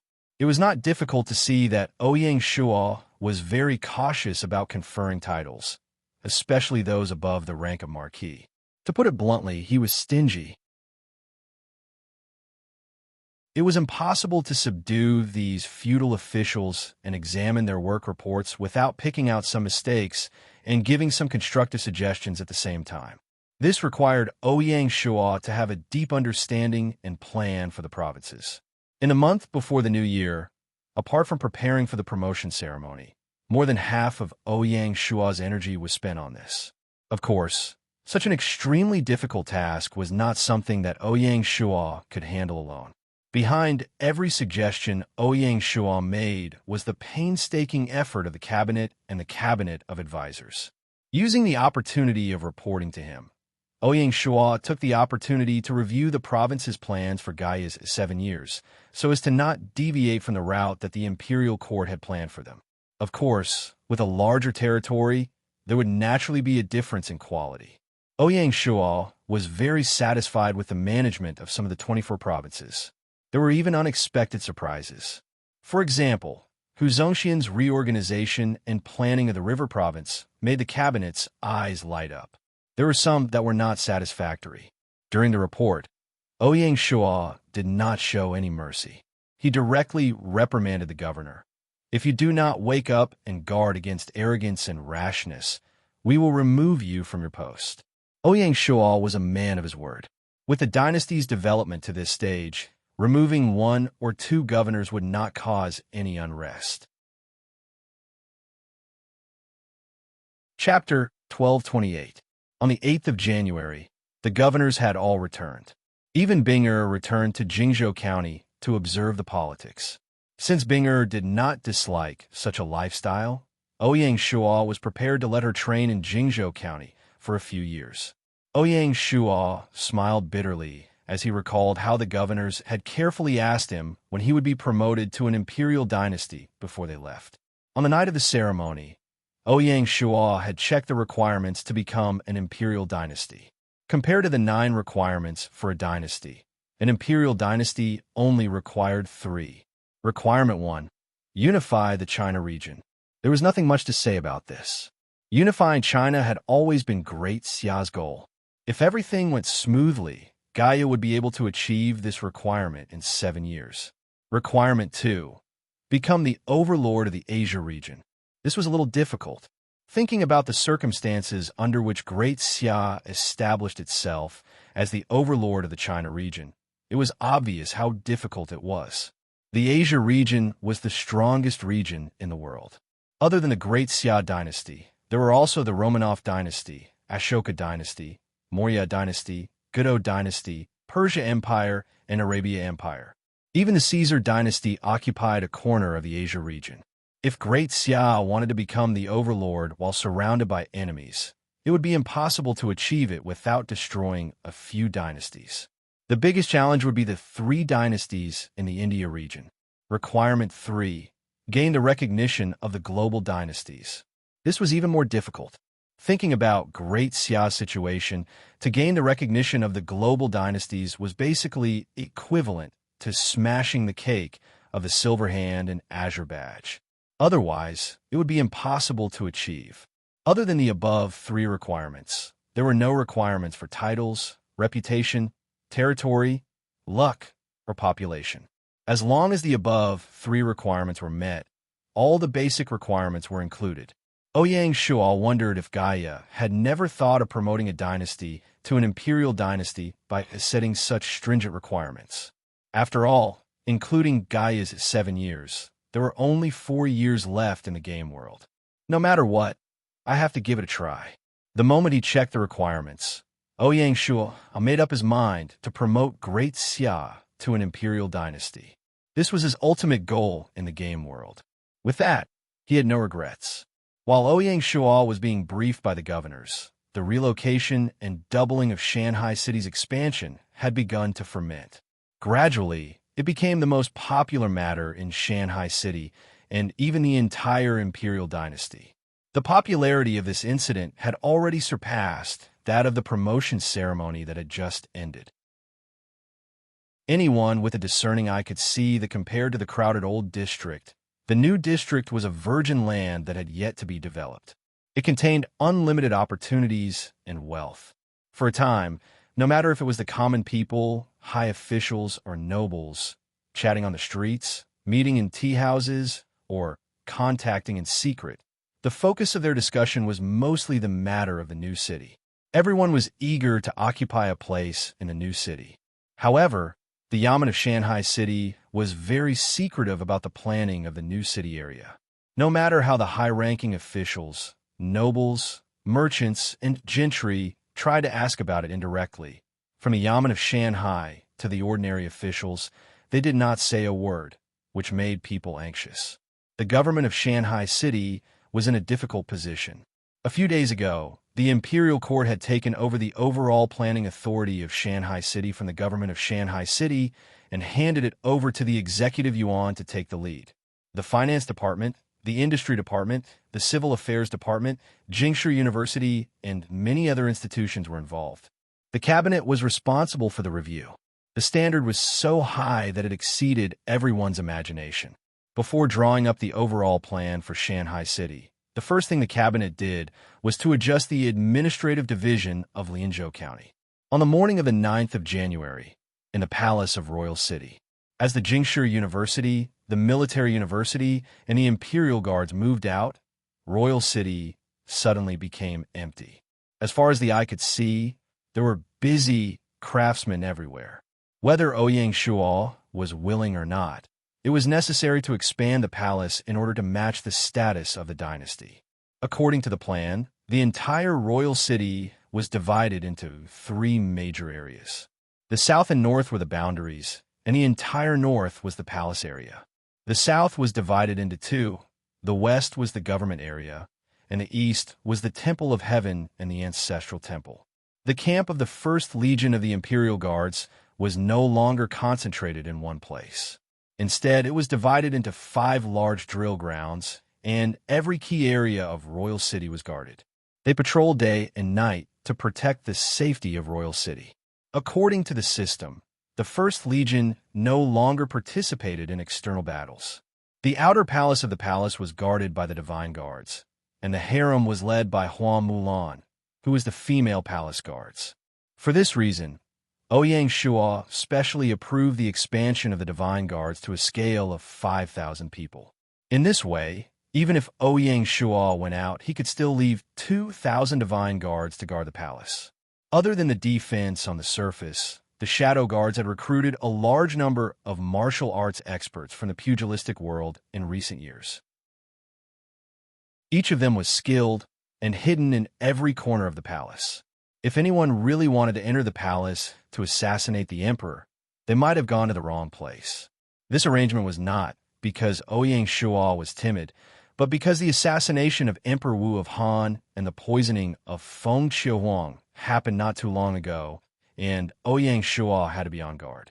Great Xia had made too many enemies, and Ouyang Shuo would not be surprised if there were people who would do something desperate. In the imperial study, Jiang Shang was explaining the need to adjust the administrative division of Lianzhou County. Your Majesty, Shanghai City is the capital of the dynasty, an important place in the capital region and the center of the dynasty. It radiates to the entire territory of the dynasty and is the symbol of the dynasty. Its high status and importance cannot be overemphasized. Therefore, we must establish its position in the administration. Ouyang Shuo was puzzled. Didn't I already make Lianzhou County into Zhili County? Forgive me for being blunt, but in the dynasty, the status of Zhili County is already on the low side. I suggest that we follow the Tang Dynasty's system and promote Shanghai City to be the capital, change Zhili County to be the capital governor, and set up the capital governor. What is the capital? It is also big. What is the teacher? It is also the masses. The residence of the emperor must be described with the words of the masses, so it is named the capital. The capital is big, and the omen is many. Naming it the capital governor showed the grandeur and scale of the capital of a great country. After listening to Jiang Shang's explanation, Ouyang Shuo learned a lot. He did not expect that the capital, which he was so familiar with, actually had such an illusion. He smiled and said, "Approved." Although it was just a name change, there was an extraordinary meaning behind it. Your Majesty is wise. About the candidate for the capital governor, does the cabinet have anyone to recommend? Ouyang Shuo asked. Jiang Shang was stunned. This was something he did not think about before he came. Logically speaking, it was natural for Zhili County to be changed to the capital governor, and the former Shanghai magistrate Zhang Wenzhong to be the capital governor. According to His Majesty's words, he was prepared to change the person. Your Majesty, are you dissatisfied with Zhang Wenzhong, or do you have other intentions? Jiang Shang could not make up his mind at the moment, so he could only seek stability and said, "I think that Shanghai magistrate Zhang Wenzhong is a suitable candidate." Although Zhang Wenzhong is suitable, is there no other candidate in the cabinet? Faced with His Majesty's question, Jiang Shang was a little nervous. To be honest, the capital governor seemed to have an illustrious position, but it was a thankless position. The capital was under the feet of the emperor. Any random person on the street was a high-ranking official with a noble title. In this way, the capital governor was suppressed by the imperial court, and the high-ranking officials were pressuring him. He could not afford to offend either side. However, all the governors of the capital governor were tactful and flattering people. In the history of the Tang Dynasty, the frequency of the changing of the capital governor was shocking. In the fourth poem of the 5 Poems for Friends, Bai Ji wrote, "How to change the capital, do not hesitate. Let me ask you to change 15 people in 10 years. On average, one person would be changed in less than a year." Ouyang Shuo no longer forced Jiang Shang and said, "Let Tian Wenjing and Zhang Wenzhong swap. Your Majesty is wise." Jiang Shang breathed a sigh of relief. The emperor's heart was unpredictable. Ouyang Shuo made such an adjustment not because he was dissatisfied with Zhang Wenzhong, but because Zhang Wenzhong had been a mountain and sea commander for more than 3 years, so it was time for him to move to the Shu prefecture and become the governor. Secondly, Ouyang Shuo did not want the capital governor to be as spineless as the Tang Dynasty. He was determined to create an impartial capital governor, so he chose the cold-faced governor, Tian Wenjing. Tian Wenjing was one of the first batch of old officials of the imperial court, and was also one of the 24 meritorious officials. Whether it was experience or ability, Ouyang Shuo believed that Tian Wenjing was qualified to be the capital governor. After talking about the capital governor, Ouyang Shuo said, "I heard that recently someone suggested to change the southern Sichuan province to Zhili province, making it the first province. What do you think?" Jiang Shang was confident about this matter, so he directly replied, "I think the time is not ripe yet. If that's the case, those rumors should stop." Although Ouyang Shuo's tone was light, His words were lethal. No matter who was behind this rumor, it had touched Ouyang Shua's reverse scale. The capital region was never short of undercurrents. Your Majesty, rest assured I understand. Jiang Shang knew that it was time for those who thought they were smart to suffer. Chapter 1229. Gaia Year 7, 15th of January, the capital. Under Jiang Shang's operation, the rumors about Jili province had been suppressed, leaving only the undercurrents. The first governor, Etienne Wenjing, had officially taken up his post yesterday. To express his support for the governor, Ouyang Shua personally inscribed the plaque of the governor's office, just and honorable. This meant that the capital governor of Great Xia was different from the capital governor of Tang Dynasty. At the same time, to prevent excessive discussion and speculation, the imperial court announced the positioning of the new district, which was Industrial Revolution Frontier, Steam Civilization Pioneer City, and Manufacturing Base. The imperial court also said that the overall planning of the new district was being developed and would be completed by March. By then, the imperial court would also formulate a supporting access mechanism according to the new district plan. Only then did the heated discussion about the new district in the capital slightly quell. It should be noted that although the new district was an industrial zone, it did not mean that any factory could be built there. For example, the steel mill and coking coal factory were all moved out of the city. After nearly 3 months, the largest reorganization of the army in Great Xia was finally completed. The 5 newly formed armies were already in place and were heading to their encampments. With the establishment of the Yulin Royal Guards, the Privy Council made a major adjustment to the encampments of the Imperial Guards, City Guards, and the Yulin Royal Guards. Needless to say, with the establishment of the capital governor's office, the entire capital area was under the control of the Imperial Guards. In this way, the City Guards were able to free up their hands and expand their defensive area. The 1st City Guards Corps was stationed at the satellite city, Beihai City, guarding the southern gate of the capital. The 2nd City Guards Corps was still stationed at Mulan Fortress, guarding the northern gate of the capital. The 3rd City Guards Corps was stationed at Yunnan Province, the 4th was stationed at Chuanan Province, and the 5th was stationed at Lingnan Province.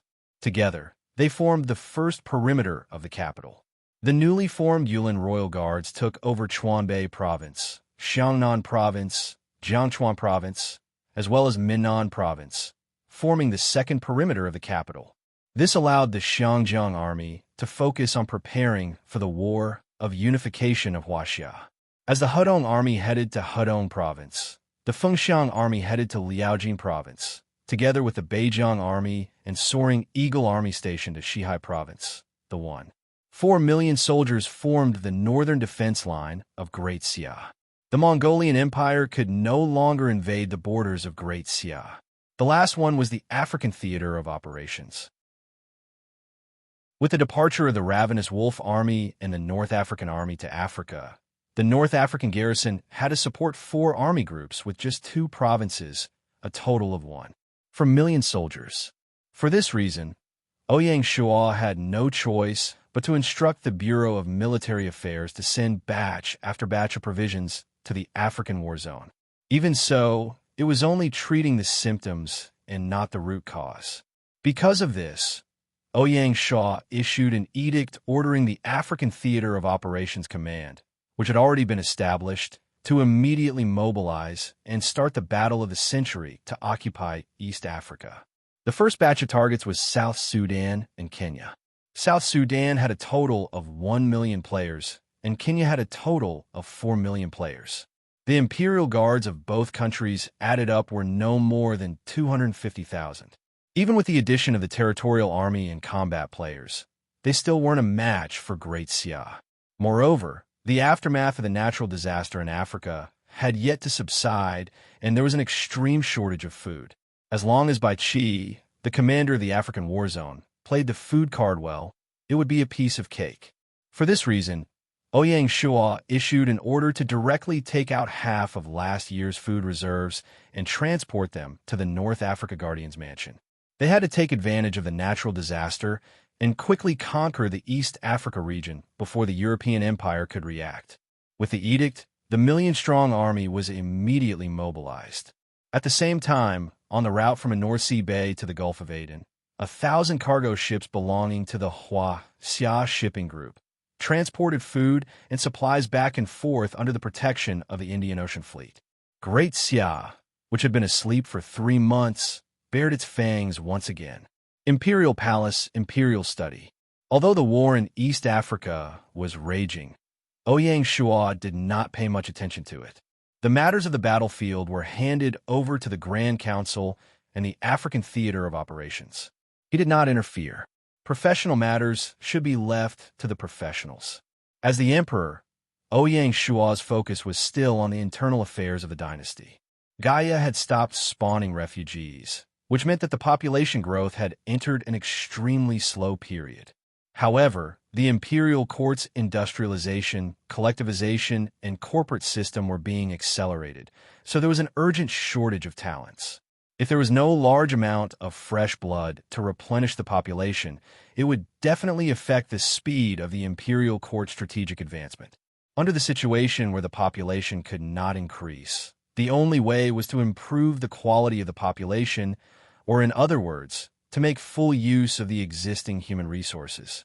And the group that wasted the most human resources was undoubtedly the huge group of players. As the Great Zhou dynasty continued to decline, out of the 100 million players in the Huaxia region, 90 million people lived under the rule of Great Xia. Most of them had been drifting away from the dynasty's system all along. Roughly counting, how many players had Great Xia absorbed into its system until now? Firstly, they absorbed the guild's elite players into the army. Secondly, a group of players ran farms and shops in the imperial court. They were considered to have half a foot into the dynasty's system. Thirdly, a few players like Meng Jida, who were deeply trusted by Ouyang Shua, were lucky enough to enter the Great Xia bureaucracy. This included professional talents recruited by a group of organizations, such as schools and banks. Apart from that, the rest did not seem to have anything to do with the imperial court. The utilization rate was less than 1%. That was a great waste. Revealing the players' external identities, these people were engaged in various industries in reality. Together, they weaved a complicated and tightly organized social network that was capable of handling all social production matters. In other words, every player was considered talent. But why hadn't anyone noticed this before? Firstly, after 6 years of change, the feudal lords aside, even the adventurer players themselves had completed a change of identity. As they got deeper into the game, they gradually forgot about their actual jobs in reality. 6 years was enough for a person to change their way of living. Secondly, there were refugees coming into the territory continuously.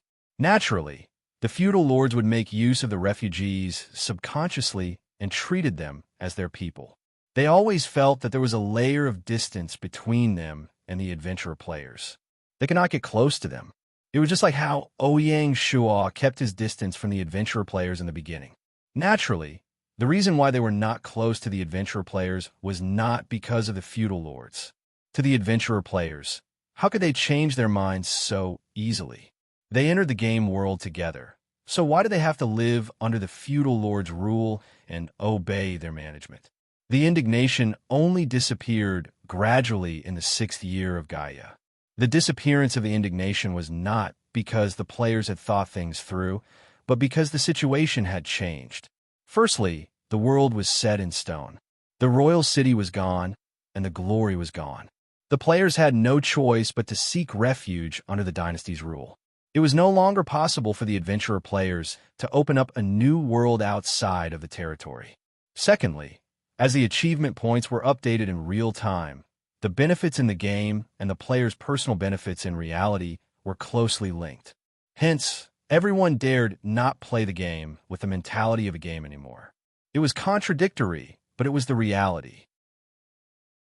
Since the game was equivalent to reality, then for the sake of benefits, the player's surrender was understandable. Humans were social animals. They were extraordinarily adaptable and could quickly adjust their mentality. Strictly speaking, there was no essential difference between living under the dynasty's rule and living under the royal city's rule. The only difference was the mentality. Under the royal city's rule, although the players were bound by various laws and regulations, they still regarded the royal city NPCs as virtual existences in their hearts. At the end of the day, they still served the players. To put it bluntly, there was a natural sense of superiority. Under the feudal lord's rule, this sense of superiority disappeared and was replaced by a sense of frustration. The gap between people is too big.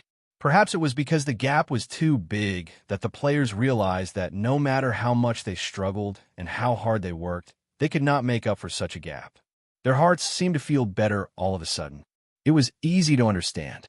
Just like in the real world, people had the heart to compare. When a person faced a classmate who was only slightly better off than them, they might be envious and jealous and subconsciously compare. But when faced with the richest man in the country, they could not be jealous or compare, because the two sides were not on the same level. When faced with the richest man, ordinary people might ridicule and worship him, but they would never have the heart to compare. Because there was no way to compare, there was naturally no so-called sense of frustration. In the game world, the situation was the same. Compared to ordinary players, an existence like Ouyang Shua was even more exaggerated than the richest man in the world. Therefore, recently, the players living within the borders of Great Xia had gradually begun to recognize Great Xia. At least, there was no longer unnecessary frustration and indignation. This created favorable conditions for the imperial court to recognize the value of the players. Chapter 1230. In the solemn royal study room, Ko Zhuan, the Vice Minister of Human Resources, Zhang Tingyu, the Deputy Minister of Administration and Director of Appointments, and Pei Yun, the Director of Civil Affairs, gathered together. After much deliberation, Ouyang Shua finally made up his mind. He exhorted, "The Imperial Court's Mutant Recruitment Fair is the first in a series of Dynasty's recruitment fairs. It must be done well and become a model for future recruitment fairs. Don't worry, Your Majesty. We've been planning for this recruitment fair for a month. Nothing will go wrong." Ko Zhuan was firm with his words, showing that he was well prepared. It was because they knew the significance of this recruitment fair to Dynasty. A month ago, after Ouyang Shua's suggestion, the cabinet discussed it repeatedly and asked for the opinions of the ministers. The imperial court finally came to a consensus and decided to integrate the massive mutant community into Dynasty system. Great Xia, from the imperial court to the prefectures and counties, from all levels of government offices to banks, schools, and other organizations to corporations, would all be open to mutants to recruit talents. As long as the job requirements were met, the imperial court would not set any obstacles for mutants. After 6 years, Great Xia finally built a complete and well-organized system. No matter how many players were recruited, there was no need to worry that the system would be overturned. That was where Ouyang Shua's confidence came from. 6 years of hard work had finally come to fruition. If that's the case, get it done. Yes, Your Majesty. On the 20th of January in the 7th year of Gaia, Great Xia's external publicity department held a press conference to announce the Imperial Court's notice on large-scale recruitment of talents from the mutant community. As soon as the news was released, Great Xia was in an uproar. There were people who were excited, people who were watching, and people who were envious and jealous. This notice would change the fate of many people and families. Capital, Street 1007 in the west of the city. There was a group of special tenants living in the street. Most of them were over 50 years old. Although they were casual players, their background was not simple since they could live so leisurely in the capital. On the morning of the 21st, Ouyang Shua, dressed in casual clothes, came to the street quietly with 4 Shenwu guards. He walked into a courtyard in the middle. Street 1007 was planned and built by the construction department before it was rented out. The courtyard was quaint. There was a grape trellis on the left, and some vegetables and fruits were planted around it. There were loofah, cabbages, and cucumbers. It was very interesting. Under the grape trellis, there was a wooden table and 2 wrought-tan chairs. 2 white-haired old men were enjoying the winter sun as they drank tea and played chess leisurely. A middle-aged man welcomed Ouyang Shua at the door with a smile on his face. "Please come in." Amidst the enthusiasm, there was also a trace of pride. Because he didn't know how to address Ouyang Shua, he simply skipped over it. Ouyang Shua nodded and walked in. The four-faced divine guard tactfully stayed outside the door to stand guard. The middle-aged man led the way to the middle of the courtyard. He quickly walked to the front of a thin old man and whispered, "Father, the guests are here." Only now did the old man raise his head to glance at Ouyang Shua, and a trace of astonishment faintly flashed within his eyes. Obviously, he never imagined that Ouyang Shua's bearing would actually be so steady, like a pool of autumn water that was calm and without ripples. "Little friend, how have you been?" The old man finally stood up and smiled. The slightly plump old man opposite him also stood up at this moment and smiled as he greeted Ouyang Shua. Ouyang Shua didn't dare to be arrogant. He respectfully bowed and said, "Old Zhang, Old Gua." The two old men in front of him seemed to be aloof from worldly affairs. In the former federal government, they were the true powerhouses of the neutral camp in Huaxiao, apart from the Silver Hand and the Azure Badge camps. Their influence was astonishing. The core of Great Xia's comprehensive opening to the mutants was targeted at the federal civil servants. This was because civil servants were the most compatible with the system of Great Xia and could find a place in the government offices at all levels. As for professionals in various industries, other than banking, education, finance, accounting, and a few others, the other industries that Great Xia had spawned were completely different from reality. One could imagine the degree of compatibility. To appease the civil servants, he had to first persuade the two powerhouses in front of him. The secret agents of the Shanghai Guards were everywhere. When the two old men moved from the capital to Shanghai City last year, Ouyang Shua already knew about it. However, he didn't come to disturb them. In just a year, the two old men had already changed a group of people in the 107th Street. This showed the influence of the two old men in their circle. After sitting down, Ouyang Shua explained the purpose of his visit. "I'm here to invite the two of you to come out of seclusion." With Ouyang Shua's status, even in front of the two old men, he couldn't address them as kid. That would only make him look frivolous. There was no need to beat around the bush when talking to smart people. Ouyang Shua was sure that the two old men in front of him must have already known about the announcement made by the imperial court yesterday. There might even be a discussion in their circle. Ouyang Shua didn't know the outcome. "I'm old and don't want to go through all this trouble." Old Zhang directly declined. As for Old Gua, apart from the greeting at the beginning, he didn't say a word. Obviously, he wanted to let Old Zhang make the decision. Old Zhang's son, who was also the middle-aged man who opened the door, had tactfully left. Ouyang Shua wasn't surprised. He asked, "Old Zhang, do you still have concerns about Great Xia?" In the eyes of many people, Great Xia was an out-and-out feudal dynasty. Ouyang Shua was a feudal emperor who was addicted to power. Naturally, he was incompatible with the ideals of the federal officials. It was normal to have concerns. At this point, Old Zhang knew that he had to say something. He could use this opportunity to probe Ouyang Shua's background. In the future, on Hope Planet, Great Xia will also adhere to the idea of centralization of power. There won't be any changes? Ouyang Shua nodded without hesitation. If that's the case, then there's nothing to talk about. Old Zhang was obviously disappointed. "Old Zhang, under the harsh environment of Hope Planet, which do you think is more suitable, democracy or centralization of power?" Ouyang Shua didn't wait for Old Zhang to answer. He continued, "In troubled times, what is needed is an iron fist. This is just an excuse for dictators." Old Zhang was very stubborn.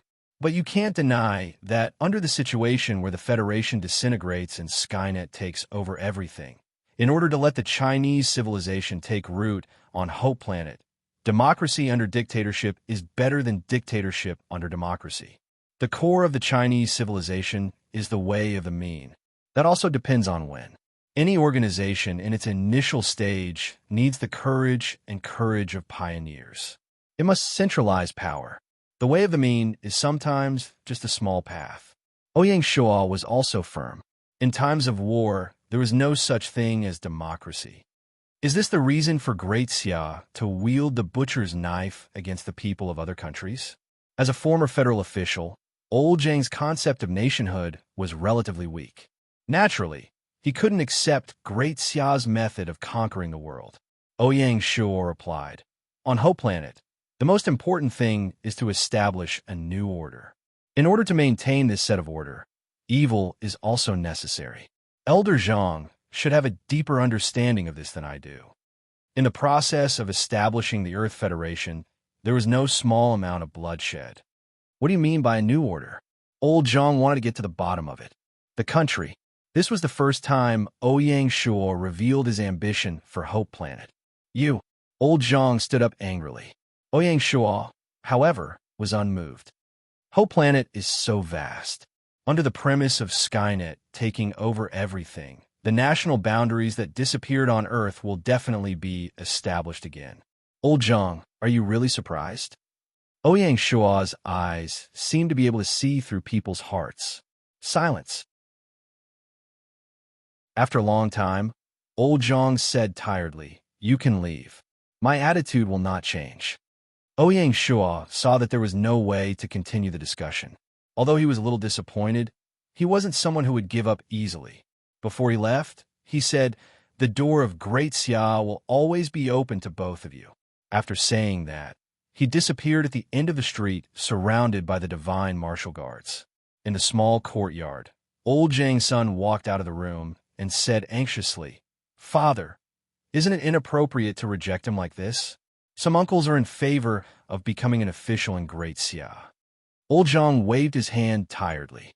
"Let's observe him for a while more." Seeing this, the middle-aged man wanted to say something but didn't dare to say anything in the end. He turned around and left the courtyard.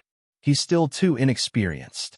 Old Zhang looked at his son's back and let out a disappointed sigh. He turned around and sat down on a rattan chair again. He looked at Old Gua, who had been silent all this while, and asked, "What do you think?" Indeed, he's not an ordinary person. He's a promising talent. Old Gua obviously admired Ouyang Shuo very much. Even so, he still said firmly, "What you're doing is right." He might not even know what kind of mission and burden he's about to shoulder. Let's observe him for a while more. I hope so. The two old men's eyes met in the air, full of expectation. Chapter 12:31. Although Ouyang Shuo was a little disappointed when he left the 107th Street, he wasn't nervous. He was disappointed because through this matter, Ouyang Shuo realized that China's upper circles still didn't acknowledge him. This proved that his influence was only among the commoners and didn't extend to the elites. At the very least, its influence was not as great as Ouyang Shuo had expected. He was not nervous because Great Xia's current status as the successor of the Huaxia civilization was unshakable. In the entire world, apart from Great Xia, no one else could speak for the Huaxia civilization. This was the general trend. As long as the Great Xia dynasty didn't sink, Ouyang Shuo, who was in control of the situation, was an invincible existence. As for how to get the elites to gradually acknowledge Ouyang Shuo's ideals and not look at him, the emperor, with prejudice, that would require the joint efforts of both sides. More time was needed. Ouyang Shuo was walking on a path that surpassed the influence of the game world. The small incident that happened in Street 1107 did not affect the liveliness caused by the recruitment notice. Hua Qihua was one of the lucky ones. In reality, Hua Qihua was a senior accountant, serving as the finance director of a well-known company. He had a beautiful and virtuous wife and a smart and lovely daughter. He could be regarded as a winner in life. Interstellar migration had completely changed Hua Qihua's fate. Hua Qihua was a typical bookworm. He had almost zero contact with virtual reality games. After being forced to enter the game world, he first switched to a combat profession player. In the end, he was not used to fighting in the wild. After his defeat, he changed his profession to a lifestyle player and prepared to start business. However, he lacked the funds to start business. The family lived in poverty in Jianya, but fortunately, his wife was virtuous. In the face of the sudden impoverished life, she did not abandon Hua Qihua, so the family of three managed to survive. Only when Gaia activated a time limit for exchange of achievement points, Huichihua gritted his teeth and exchanged all his achievement points for gold coins. He targeted the equipment market and was prepared to go all out. At this moment, Morning Snow Rose obtained a large number of obsolete weapons and equipment from Great Xia and put them into the equipment market. This caused the prices of the equipment to plummet, and Huichihua's hard-earned capital returned to its original state. It wasn't that Huichihua wasn't smart. It could only be said that in the game world, he lacked symmetrical business information. Although he found a market with his keen sense of smell, he still failed in the end. After the business failed, Huichihua was completely unable to recover. During the October natural disaster, the price of Jenya rice rose wildly, and Huichihua's family nearly starved to death. It wasn't until War Wolf led the East Sea province to surrender to Great Xia that the price of Jenya rice fell under the intervention of the Great Xia imperial court. To their family, Great Xia was their savior. After the imperial court issued the recruitment notice, Huichihua immediately teleported to the capital to apply. His target position was that of a senior auditor of the Ministry of Finance and Commerce. With a strong resume, Huichihua was lucky enough to be hired by the Commerce Department. From this moment onwards, Huichihua's fate had been completely reversed, and he'd stepped onto a new path. Even though Huichihua's experience was a little special, he wasn't the only one who was so lucky.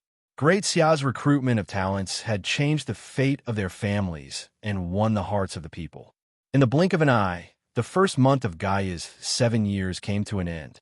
Over the past month, Great Xia had been breaking news one after another and had attracted a lot of attention. As soon as February began, perhaps because the Dawson dynasty didn't want to be left out of the limelight, a major piece of news broke out. February 5th. The Dawson dynasty officially conquered Venezuela.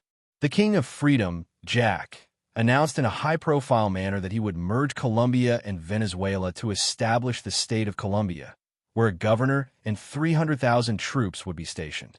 His intention to challenge Great Xia was already very clear. More importantly, the state of Colombia was directly connected to the Brasilia dynasty. Even though the Brasilia dynasty hadn't chosen a side for the time being and didn't belong to any camp, given Jack's nature, he would obviously work hard to muddy the waters of South America. The Indian Empire's situation was becoming more and more difficult. Right at this moment, the Indian king, Juarez, made an astonishing decision. He changed the direction of his main attack. He adopted a defensive stance against the Brasilia dynasty and turned to attack the Argentine region of the Spanish dynasty in the south. Ouyang Shua had a pensive look on his face when he received the report. Juarez was undoubtedly very smart. He knew that with the Dawson dynasty's interference and the Brasilia dynasty's strength, it would be very difficult for the Indian Empire to gain an advantage. Rather than wasting time and troops in the west, it was better to attack the isolated Argentine region in the south. After stabilizing their backyard, they would free up their hands and go all out against the Brasilia dynasty. Even so, Ouyang Shua was still worried. Based on his understanding of the Spanish dynasty in Casillas, this wasn't a lord who would easily admit defeat. Would the Spanish dynasty, which was on the rise, protect the Argentine region? Ouyang Shua didn't dare to make any guarantees. The Dawson dynasty was sharpening their knives, and Great Xia naturally had its own bright spots. On the battlefield in East Africa, Bai Qi left the East African army to defend and ordered Meng Tian to lead the ravenous wolf army to attack South Sudan. Bai Qi personally commanded the North African army and West African army to attack Kenya. On the battlefield in East Africa, smoke rose everywhere. Whether it was the ravenous wolf army or the North African army, although they had just been formed, they were all carefully selected elites.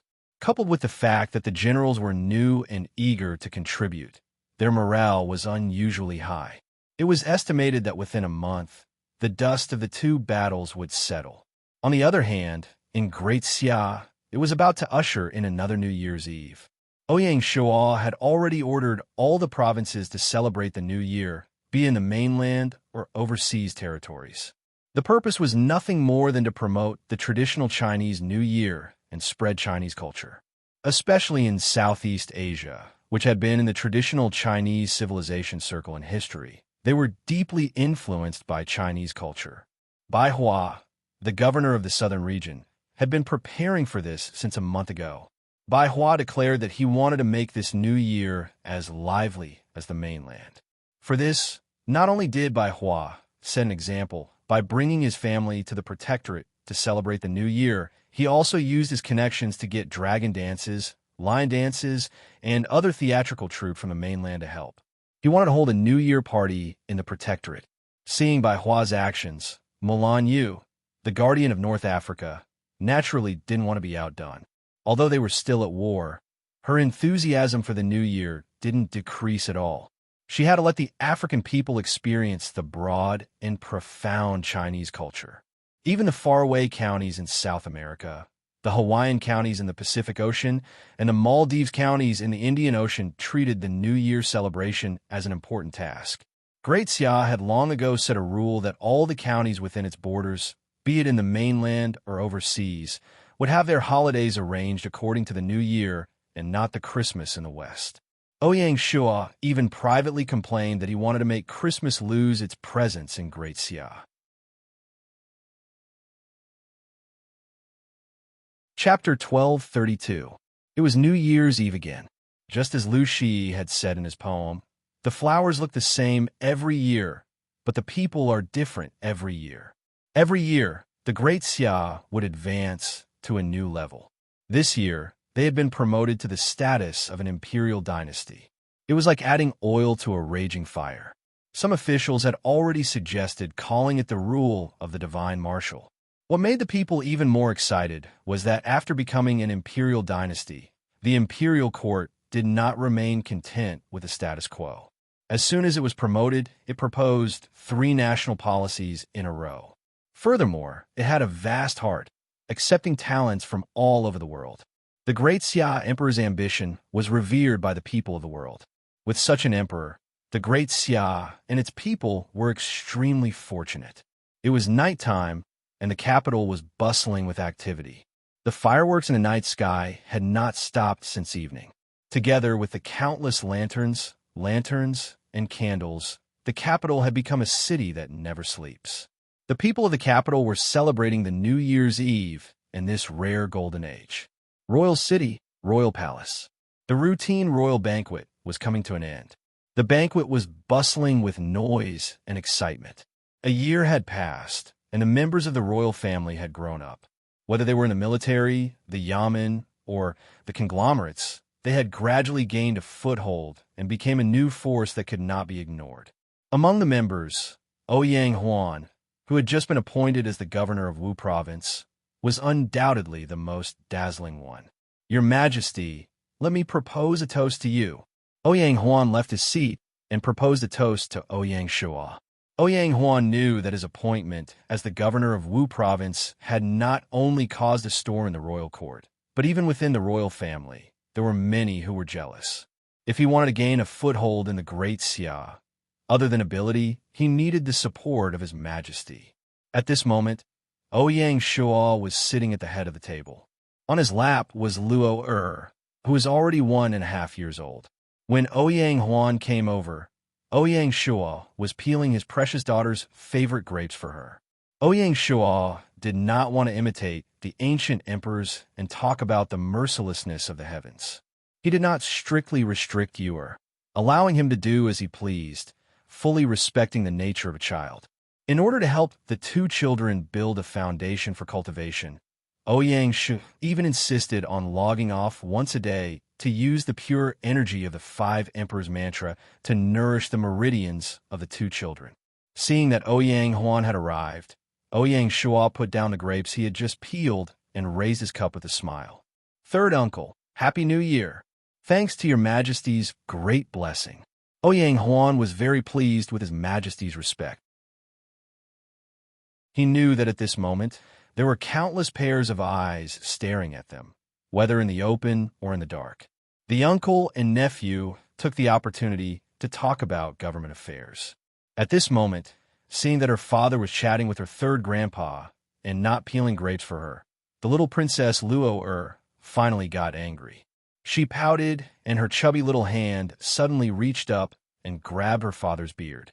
The dignified image that Ouyang Shual worked hard to maintain was instantly obliterated. The little princess is angry. I'll leave now. Seeing that His Majesty had made a fool of himself, Ouyang Huan knew that it would not be appropriate for him to stay there and watch. After chatting for a while, Ouyang Huan had already achieved his goal. In fact, how could Ouyang Shual care about such trifles? He said, "Third uncle, take care." Then he turned around and started to coax the little princess, peeling grapes for her as an apology. Speaking of the beard that was grabbed by Lure, there was a story behind it. Ouyang Shual was young, and it was not easy for him to subdue a group of civil and military officials. At least from his appearance, he was too young and did not give people a mature and steady feeling. Because of this, Song Jia suggested that Ouyang Shual grow a beard to make up for the age gap. Ouyang Shual readily followed her advice and grew a beard. Indeed, he looked much more mature. At first glance, he was no longer a hot-blooded young man who had just entered the game, but a mature uncle. Although he was a little old-fashioned, Ouyang Shual was still very satisfied. After the small interlude, the whole banquet was coming to an end and everyone dispersed. On the first day of the first month, there was a sacrifice to the ancestral temple as usual. The difference was that this year, the ancestral temple had invited the ancestral tablets of the Ouyang family. The tablets of Ouyang Shua's parents were also placed in the ancestral temple, and they were given the posthumous titles of retired emperor and retired empress. This was also a demonstration of filial piety to the people of the world. Following, that was another long, week-long holiday. During the imperial court's break, apart from paying attention to the war in Africa, Ouyang Shual put aside all government affairs and focused on accompanying his family. In the blink of an eye, it was the 15th day of the second month, and the imperial court was once again in session. Royal City, Imperial Palace. Long before the new year, after visiting Old Zhang and Old Gua, Ouyang Shual had been preparing for a major event to eliminate the misunderstanding that the outside world, especially the elites, had towards Great Xia and Ouyang Sha. After the opening of the court, this matter was officially put on the agenda. Ouyang Shual planned to set up the Supreme Court of Great Xia outside of the cabinet. It would be on par with the Cabinet of Advisors, the Honglu Temple, and the Imperial Censorate. It would be in charge of the final interpretation of the Code of Great Xia. Under special circumstances, the Supreme Court of Great Xia also had the power of judicial review. It could review controversial judicial cases from the sentencing office of the Internal Affairs Council or the sentencing office of the provincial governor. In this way, it was equivalent to the sword of Damocles hanging above the Internal Affairs Council. The Internal Affairs Council had the Public Security Bureau, the sentencing office, and the supervisory office, which was equivalent to combining the public security, the procuratorates, and the people's courts into one. This was obviously very disadvantageous to the implementation of the rule of law and the maintenance of the authority of the Code of Great Xia. After the establishment of the Supreme Court of Great Xia, it would be able to form a stable iron triangle with the Imperial Censorate, which was in charge of supervision, and the Internal Affairs Council, which was in charge of judicial enforcement. More importantly, in order to implement the rule of law and maintain the authority of the Code of Great Xia, Ouyang Shual was prepared to set up a principle for the Supreme Court of Great Xia. If the emperor breaks the law, he shall be punished the same as the commoners. This was equivalent to saying that Ouyang Shual was exercising self-restraint. Ouyang Shual did this as a response to those elites who said that he was a feudal emperor. It was also an objective need to perfect the internal governance structure of Great Xia. Ouyang Shual naturally had complete trust in the Minister of Internal Affairs, Wei Yang. However, Wei Yang could not always be in charge of the Internal Affairs Council. The entire internal affairs system would not be carried out according to Wei Yang's will. The fundamental solution was to form a system of restraint. What Ouyang Shual did not expect was that when he proposed this idea, not a single person in the cabinet agreed. The reason was very simple. Restricting the authority of the emperor was unprecedented, and it could not be a precedent. Previously, when Ouyang Shuo was formulating the ideology of Yin Huang, he proposed the principle of water can carry a boat, but can also capsize it. The authority of the emperor is not bestowed by the heavens, which was accepted by the ministers. However, this time, Ouyang Shuo had really met with resistance. Ouyang Shuo knew that the ministers' opposition was, on the surface, to protect the authority of the emperor, but in fact, it was to protect their own interests. Imagine, if the emperor were to be restrained by the code of Great Xia, then the unspoken rule of not punishing a physician would definitely be broken. How could the ministers not be worried? This was a huge blow to historical talents. It was normal for them to be unable to accept it. Even so, Ouyang Shuo was determined not to change. From his 6th year of Gaia onwards, when formulating the national policy of Great Xia, Ouyang Shuo had linked it to the future planet of hope. The further he went, the deeper the connection became. Ouyang Shuo's ultimate goal was to completely break through the barrier between the two worlds. When he landed on Planet of Hope in the future, Ouyang Shuo hoped that he could easily replicate the system in the game world on Planet of Hope. This would allow the two worlds to communicate in real time. Chapter 1233. Your Majesty, are we really going to do this? In the imperial study, Jiang Shang was in a difficult position and looked exhausted. Although Ouyang Shuo was surprised that the ministers had come forward to object, he did not panic. The first person he found was the cabinet chief, Jiang Shang, hoping that Jiang Shang would step forward and suppress this wave. It was not that Ouyang Shuo was irresponsible and would hide like a tortoise after something happened, letting the ministers take the lead. In fact, with Ouyang Shuo's prestige in the government, he could completely suppress this storm alone. But if he really did that, the ministers would only accept it, but they would not be convinced. In the future, when the Great Xia Supreme Court exercised its authority, it would definitely be made difficult by various parties, whether overtly or covertly. It would not be able to establish its judicial authority, and the reform might even be aborted midway. This was not what Ouyang Shuo wanted. Furthermore, as an emperor, it would be too improper for Ouyang Shuo to directly argue with the ministers. A truly brilliant emperor's strategy was to use the ministers to oppose the ministers, so as to achieve his political goals. Jiang Shang was undoubtedly a suitable candidate. Other than Jiang Shang being the cabinet chief and a grandmaster of 100 schools of thought, he had high prestige in the circle of historical talents and the Great Xia civil officials. More importantly, Jiang Shang had already materialized as a Homo sapiens. As a Homo sapiens, his thoughts were naturally very different. Jiang Shang knew very well why His Majesty wanted to establish the Great Xia Supreme Court, and he himself supported it. But this situation was not understood by the ministers who had not materialized.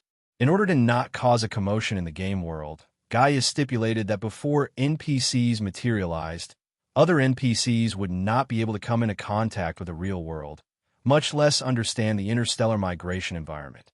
Misunderstandings were inevitable.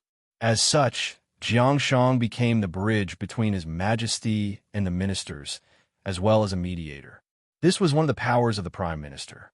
If it were any other time, Jiang Shang would be more than happy to take on such an errand to expand his influence in the officialdom.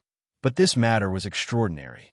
It affected the cake of the entire civil officials, and the pressure was like a mountain. Even with Jiang Shang's ability, he could not withstand it.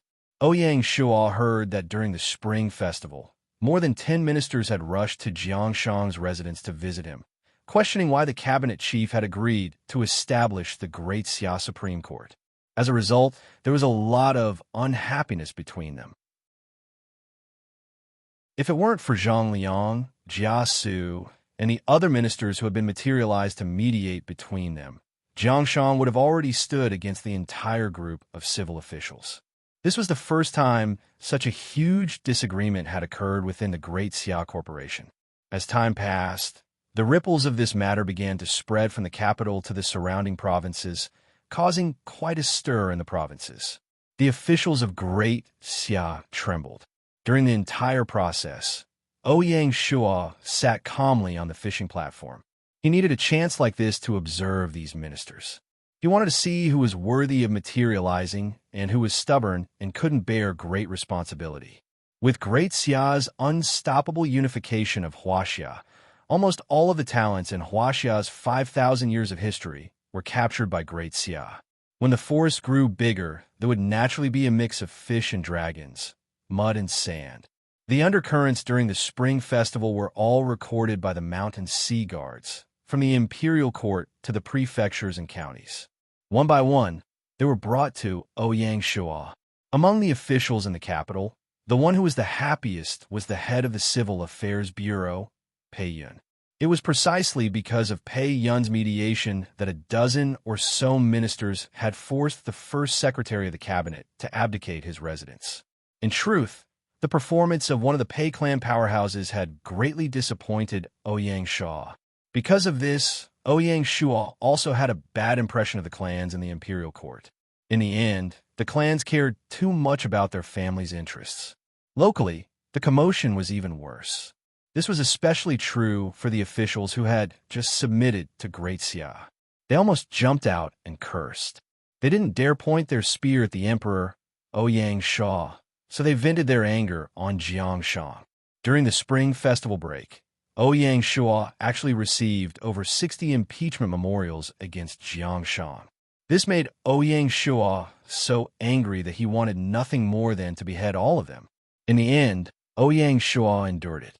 Ouyang Shua had to continue observing calmly. He knew that this wasn't all that had jumped out. There were bound to be more and bigger fish hiding under the water. What Ouyang Shua needed was patience.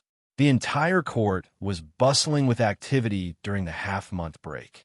What comforted Ouyang Shua was that not all of the ministers who hadn't appeared were in opposition. Generally speaking, those who supported or at least didn't oppose the establishment of the Great Xia Supreme Court could be divided into three types. The first type were the generals. This was also what comforted Ouyang Shua the most. During the entire process, Ouyang Shua didn't even instruct Bai Qi to make an appearance. The entire group of generals fell silent, scrupulously abiding by their duties and not getting involved in this storm. Having such an army was indeed the Great Xia's fortune and Ouyang Shua's fortune. Ouyang Shua had always scrupulously adhered to the principle of separating the military from politics. The army was not allowed to interfere in politics. It had withstood the test of this storm and bore the fruits of victory. The second type were the old officials of the imperial court. The native civil officials represented by Gu Xiuan and Zhou Haichun, as well as the early civil officials led by Tian Wenjing and Fan Zhongyan, all unconditionally supported the court's decision. This also made Ouyang Shua feel very gratified. They did this because they were most loyal to Ouyang Shua and were truly loyal to him. Secondly, it was because they used to be by Ouyang Shua's side and were influenced by him, so they were more open-minded. The third type were the truly ambitious people. Not only did they not oppose it, but they also firmly supported the imperial court and supported a certain limit on the imperial power. Sun Guofan, Wei Zheng, Di Renjie, and the others were the representatives. What surprised Ouyang Shua the most, but also the least, was that the Minister of Internal Affairs, Wei Yang, firmly supported the establishment of the Great Xia Supreme Court. One had to know that once the Great Xia Supreme Court was established, the Minister of Internal Affairs would have the greatest impact. The fact that Wei Yang didn't care about his personal gains and losses and objectively evaluated the matter from the perspective of the rule of law made Ouyang Shua feel very gratified. He felt that he had not misjudged Wei Yang. The legalist was indeed a legalist. After the opening of the court, the storm hadn't subsided yet. Ouyang Shua didn't plan to wait any longer. This time, not only did he want to establish the Great Xia Supreme Court, but he also wanted to use this opportunity to clean up the Great Xia bureaucracy. When Jiangshang learned of this, he was put in a difficult position. Upon seeing this, Ouyang Shua consoled him, "Minister, if there's plenty of time, I wouldn't want to do this either. However, it's already the 7th year of Gaia. Time waits for no man." Ouyang Shua was obviously anxious. In the next 3 to 4 years, The Great Xia had to continue expanding its territory and crush the Silver Hand and Azure Badge. It also had to complete its internal transformation before reaching Planet Hope. Regardless of which it was a thorny matter. How could he not be anxious? Understand. Jiang Shang nodded with mixed emotions. He knew His Majesty's difficulties and said decisively, "Your Majesty, please rest assured. I will do my best to mediate this storm." "Thank you for your hard work, Minister." Ouyang Shuo was filled with emotions as he looked at Jiang Shang's silver hair. However, any reform could not always be smooth sailing.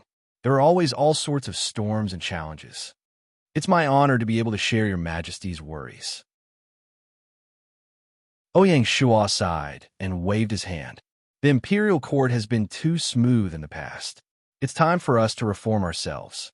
Otherwise, it will ultimately be a scourge. Jiang Shang fell silent. Chapter 1234. After discussing the establishment of the Great Xia Supreme Court, Ouyang Shuo turned to ask Jiang Shang, "Do you have any solution to the conflict between the elites?" Ouyang Shuo did not hide anything as Jiang Shang had already materialized as a Homo sapiens. "According to Your Majesty, Elder Zhang has a son who previously held a position in the Federation?" Jiang Shang asked. "That's right," Jiang Shang said. "Since that's the case, I suggest that Your Majesty issue an edict to recruit him into the imperial court." Ouyang Shuo was taken aback before he laughed out loud. "Indeed, Elder has a solution.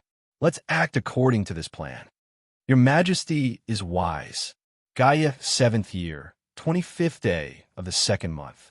Under Ouyang Shuo's strong push, as well as the mediation of Jiang Shang, Zhang Liang, Wei Yang, and the other ministers, the Great Xia Supreme Court was finally established. Ouyang Shuo personally inscribed the words, "If the emperor breaks the law, he shall be punished the same as the commoners." It was carved into a stone tablet and erected in front of the Great Xia Supreme Court to show Ouyang Shuo's determination and will to promote the rule of law. Centralization of power and dictatorship did not mean breaking the rule of law. Ouyang Shuo had a clear understanding of this. The two were never contradictory and could go on the same track. Under the premise of the rule of law, the implementation of dictatorship was the best explanation for the new generation of monarchical power.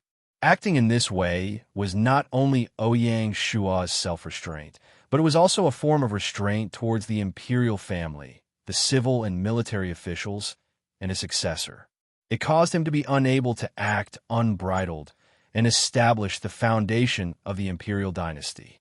Throughout China's 5,000 years of history, a royal family that constantly centralized power without any restraint, a dynasty that treated the world as the royal family's private property and treated the commoners like pigs and dogs would not be able to maintain long-term stability. China's thousands of years of history was just a cycle of feudal dynasties. There was no progress in society, and there were even a few regressions in a certain period of history. In the end, China was torn to pieces by the Western powers that had risen to power less than 200 years ago. What a painful lesson it was. If not for the extraordinary resilience and tolerance of the Chinese civilization, how could they achieve the great rejuvenation of the Chinese nation in a short 100 years in modern society? Ouyang Shuo had to learn from the mistakes of the past. Ouyang Shuo was not arrogant enough to think that he could single-handedly recreate a feudal dynasty on planet Hope. At the same time, he could ensure that the dynasty would never wither. He had not yet been blinded by victory and corrupted by power. The Chief Justice of the Supreme Court was appointed by Ouyang Shuo as the Dean of the Faculty of Law of Jingshu University. Han Fizi, a master of legalism and one of the great legalists, was a second-class official. The position of Dean of the Law School was taken over by Vice Dean Shun Dao. As a master of legalism, Han Fizi was deeply involved in the drafting of the Code of Great Xia. Moreover, he was not interested in politics. He stayed away from politics and maintained a neutral stance. He was the best candidate for the Chief Security Officer. Apart from the Chief Security Officer, there were also 4 security officers. Ouyang Shua had personally appointed the 5 grand secretaries. In theory, as long as Ouyang Shua did not remove them from their positions, their tenure would be unlimited until they died or voluntarily applied for retirement. Although a lot of work had been done in the early stages, the establishment of the Supreme Court of Great Xia still caused quite a stir in the imperial court, and the imperial court fell into chaos. It would take some time to calm the storm. Because of this, Ouyang Shua wasn't in a hurry to make personnel changes and carry out a purge. He was waiting for an opportunity. 3 months passed, and the opportunity that Ouyang Shua had been waiting for finally arrived. On the 3rd of March, Meng Tian led the troops to conquer South Sudan. On the 5th, Bai Qi led the army to conquer Kenya. Great Xia's first military operation in East Africa achieved a great victory. Once the news came out, the entire world was shocked. Great Xia successively conquered 2 countries in East Africa, which greatly stimulated the European and American dynasties. Without exception, they all stepped up the pace of their invasion of the African continent. The entire African continent was plunged into the smoke of war. Compared to the global shock, the aftermath of Great Xia's actions was orderly. On the 10th of March, the imperial court issued an edict to promote the North Africa garrison to the African Protectorate. The former North Africa garrison envoy, Mulan Yue, was naturally promoted to the African Protectorate, becoming the 3rd border protectorate of the dynasty. In addition, South Sudan province and Kenya province were also established. With the establishment of the 2 major provinces, a series of personnel changes followed. This was the opportunity that Ouyang Shua had been waiting for a long time. The officials who were blacklisted in the court incident were taken advantage of by Ouyang Shua to kick them to the African continent. The imperial court issued an edict to relieve Pei Yun of her position as the head of the Civil Affairs Bureau and transfer her to the governor of South Sudan province. Pei Yun seemed to have been promoted from a minor rank 3 official to a major rank 3 official, but she was actually demoted to the remote African continent. This was also a blow to the Pei clan by Ouyang Shua. The one to replace Pei Yun as the head of the Civil Affairs Bureau was none other than Zhang Bongxin, the son of Elder Zhang. Previously, Ouyang Shua had accepted Jiang Shang's suggestion and extended an olive branch to Zhang Bongxin. As expected, this person wasn't as patient as his father.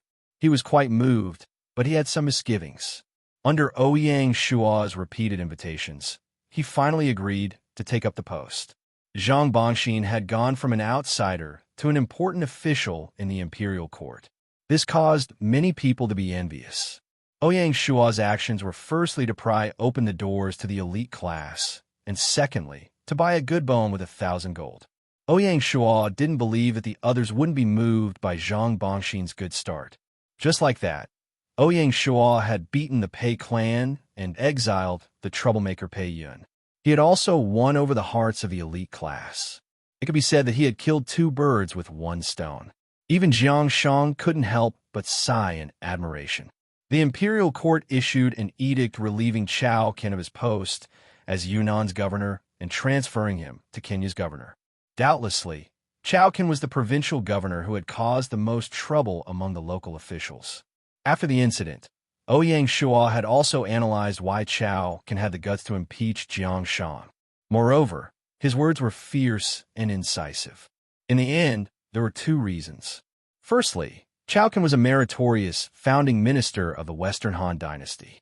Deep down, he still adhered to the spring and autumn and warring states period doctrine of not punishing a great official. As such, he was instinctively opposed to the establishment of the Great Xia Supreme Court. The most important reason was probably the second reason. Chao Ken was arrogant because he was an old subordinate of Lingxi City and the most capable assistant of the current Southern Border Protector General, Baiwa. Otherwise, so many officials could not understand why Chao Ken, a person who did not have a violent personality, dared to have the guts to discuss the political policies of the imperial court. Chao Ken had probably forgotten who it was who had pushed him into the position of Yunnan's governor. If it wasn't out of consideration for Baiwa, Ouyang Shua wouldn't have just sent Chao Ken to Africa. He would have fired him to the end and made an example out of him. The one who had replaced Chao Kan as Yunnan's governor was the former Somali governor, Peju. Peju was also from the Pei clan and was one of its most representative characters. Ouyang Shual was suppressing Pei Yun while promoting him. This was truly puzzling.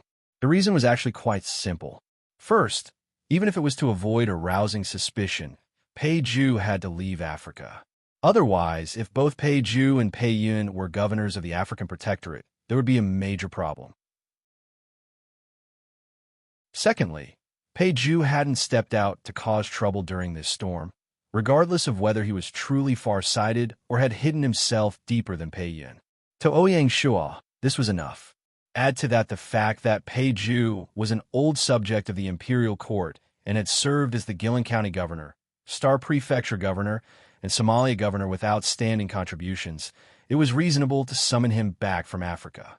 This could also split the Pei clan apart, so why not? As for the Somali governor position left by Peju, Ouyang Shual didn't appoint anyone because the imperial court had already decided to merge Somaliland province into Ethiopia. The Great Xia's expansion in Africa had only just begun, and they would conquer one country after another in the future. They couldn't establish a province for every country they conquered. That would be too bloated. Hence, a reasonable annexation was the general trend, just like the imperial court strategy in southern border. In addition to the governor-general appointment, the imperial court decided to transfer a batch of officials from the imperial court and other provinces to supplement the newly established South Sudan and Kenya provinces. There is no doubt that a large portion of these officials who had been transferred were the ones who had stirred up trouble in this storm. All of them had been sent to the African continent. That was because this kind of adjustment was very obscure, and it was difficult for outsiders to see anything fishy. As for those sent officials, some of them should be well aware of the situation. Even so, they could only obediently obey orders. Otherwise, they could forget about establishing a foothold in the Great Xia. The Great Xia Code had a clear punishment for those who didn't obey orders.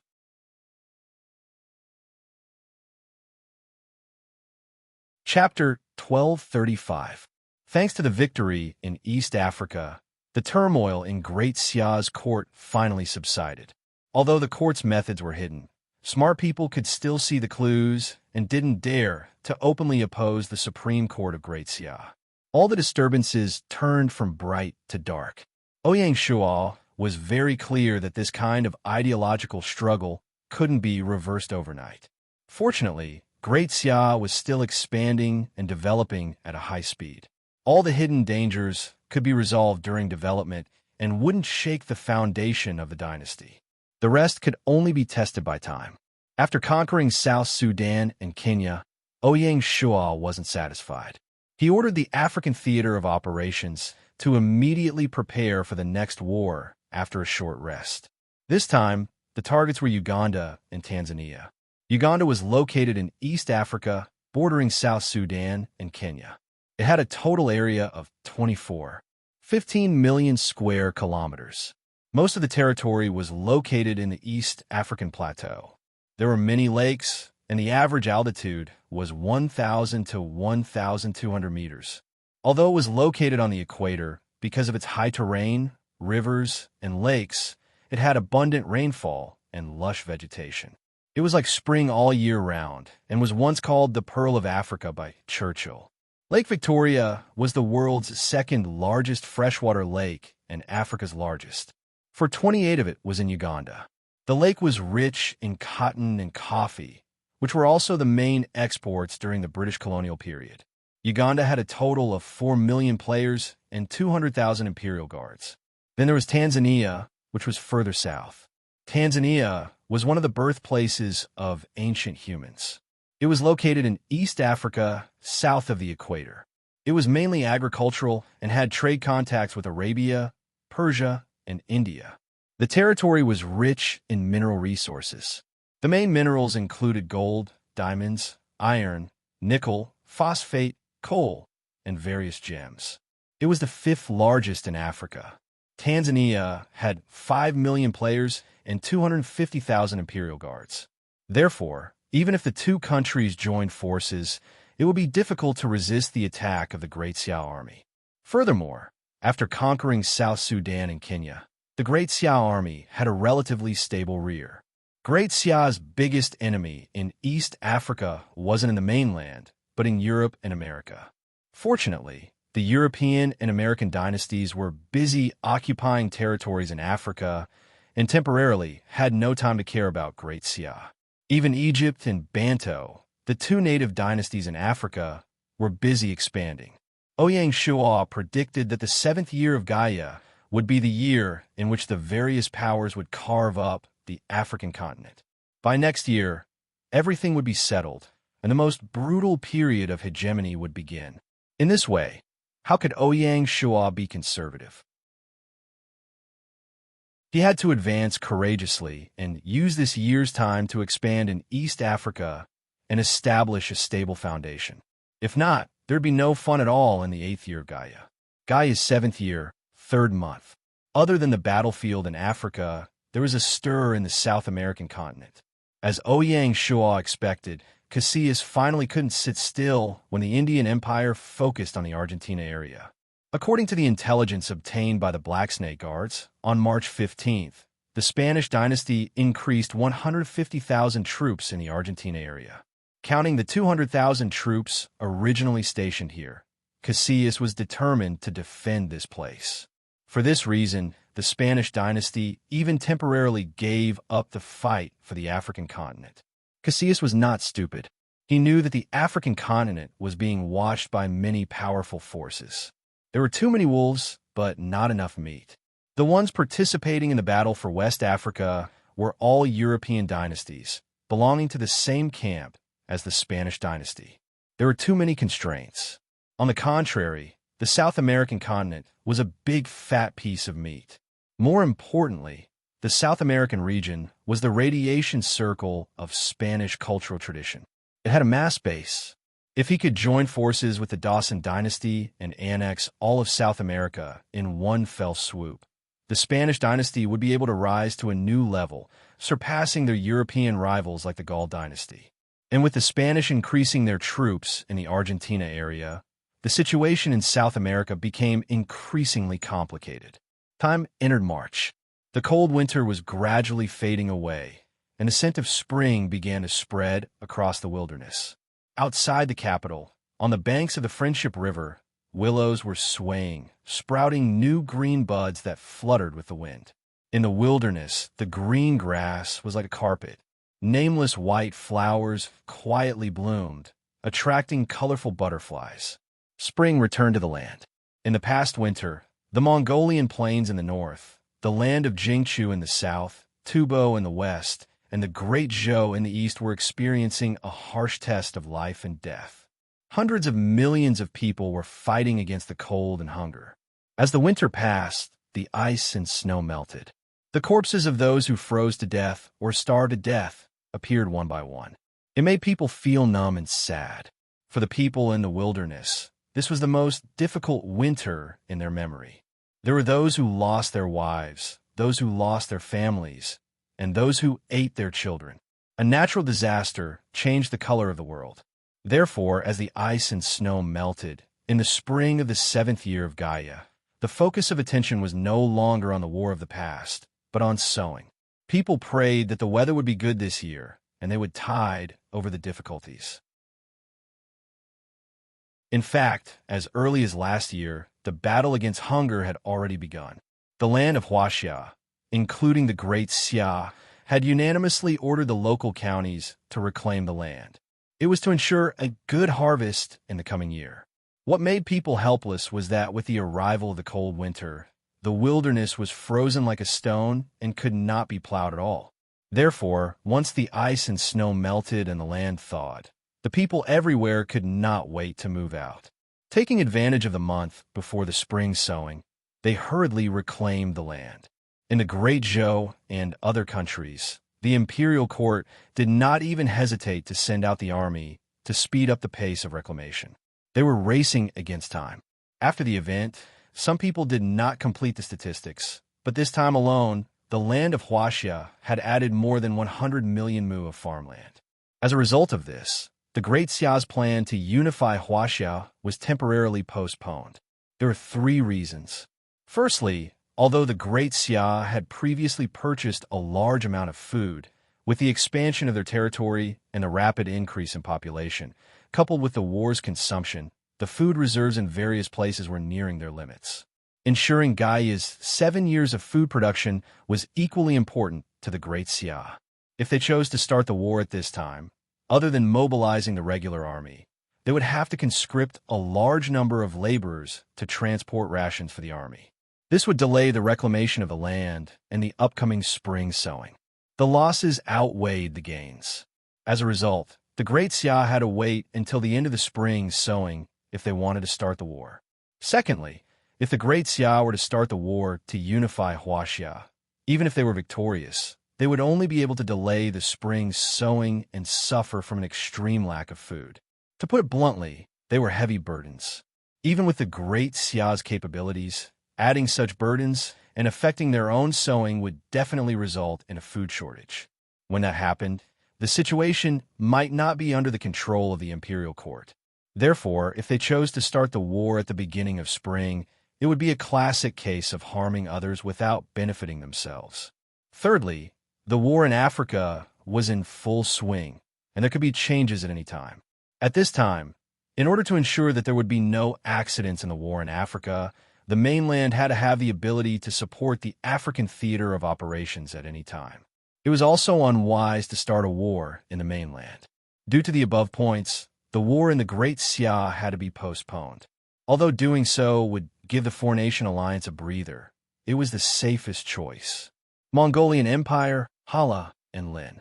Just as the Central Plains was busy reclaiming the land, the Mongolian Empire finally made a move.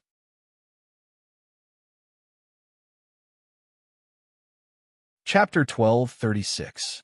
The dynasties in the Central Plains could plow in spring, but the Mongolian Empire could only rely on the weather. The winter had just ended, and the Mongolian grasslands were filled with whales.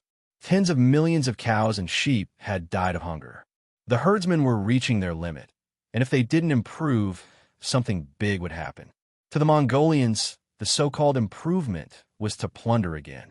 Last year, when the Mongolian Empire attacked Western Xia, they were defeated. This made the Mongolian Empire realize how powerful Great Xia was in the Central Plains. They couldn't afford to provoke it. Therefore, the Mongolian Empire decided to change their target to the west. The Persian Empire was connected to the Oghidi Khaganate in the west. The Mongolians were familiar with the Persian Empire.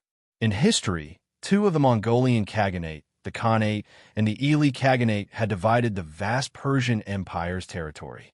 Therefore, the Mongolian Empire's westward expedition was just the same as before.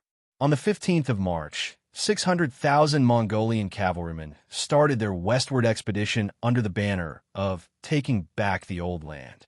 They would surely leave a mark in the history of China. Although the current Persian Empire could not be mentioned in the same breath as in the past, with a strong army and vast territory, Genghis Khan was still very confident that he could bite off a piece of fat meat from the enormous Persian Empire. The war between the two empires had begun. On the 18th of March, in the capital, Ouyang Shuo was surprised to hear about the Mongolian Empire's westward expedition. According to the information collected by the Black Snake Guards, the Persian Empire had a vast territory. It included the entire Central Asia, half of West Asia, and Pakistan and South Asia. If the overseas territories were not taken into account, Great Xia's current territory was basically equivalent to that of the Persian Empire. Just from this point alone, one could see how powerful the Persian Empire was. The entire Central Asia included Turkmenistan, Uzbekistan, Kyrgyzstan, and Tajikistan, as well as the southern part of Kazakhstan. The northern part of Kazakhstan was occupied by the Romanov dynasty. The West Asia included Afghanistan, Iran, Turkey, Cyprus, Syria, Lebanon, Palestine, Jordan, Iraq, Kuwait, Yemen, Oman, UAE, Qatar, and Bahrain. Other than Afghanistan and Iran, which belonged to the Persian Empire, the remaining 14 countries belonged to the Arab Empire. Whether it was the Persian Empire or the Arabian Empire, their birth was not because some overlords swept away the others and expanded their territory by destroying other countries. It was more of a kind of alliance between countries. Therefore, during the establishment of the empire, there were very few countries that were destroyed. More than 90% of the players were retained, and the royal guards were also converted into the imperial army relatively smoothly. Between countries, it was more through the bonds of religion and culture that brought them together. Whether it was the Persian Empire or the Arab Empire, they both implemented a city-state system similar to that of ancient Greece. Under the premise of electing a ruler, the city-states enjoyed a certain degree of autonomy. The Arab Empire had 20 million players, and the total number of troops in the empire was 7 million. The Persian Empire was even more ridiculous. It had more than 30 million players, and the total number of troops in the empire was close to 4 million. If it wasn't for the Persian Empire's city-state system, Genghis Khan wouldn't have dared to send troops to Persia. It was reported that in view of the worsening global situation and the possibility of a world war breaking out at any time, the two empires were also stepping up their efforts to build a complete empire. Otherwise, they would definitely be eliminated in the future or become cannon fodder. Ouyang Shuo predicted that with the Mongolian Empire's expedition to the west, the Persian Empire would speed up its internal coordination and complete its internal restructuring before the Arab Empire. In order to survive, the Mongolian Empire had no choice but to launch an expedition to the west. Their internal defenses would definitely be weak, and logically speaking, this was the best opportunity for Great Xia to attack the Mongolian Empire. After all, they didn't have to worry about disrupting the spring plowing. Some generals had already submitted a memorial to the imperial court, requesting to attack the Mongolian Empire. For example, the commander of the Fengxiang army, Guazi, had submitted a memorial to the imperial court, requesting to launch an attack while the Mongolian Empire's defenses were weak. Even if they couldn't destroy the Mongolian Empire, they could at least weaken the enemy's strength. Ouyang Shuo had always viewed the Mongolian Empire as a formidable enemy, and the Mongolian Empire was one of the greatest obstacles for Great Xia to unify the China region. Even so, Ouyang Shuo still resisted the temptation.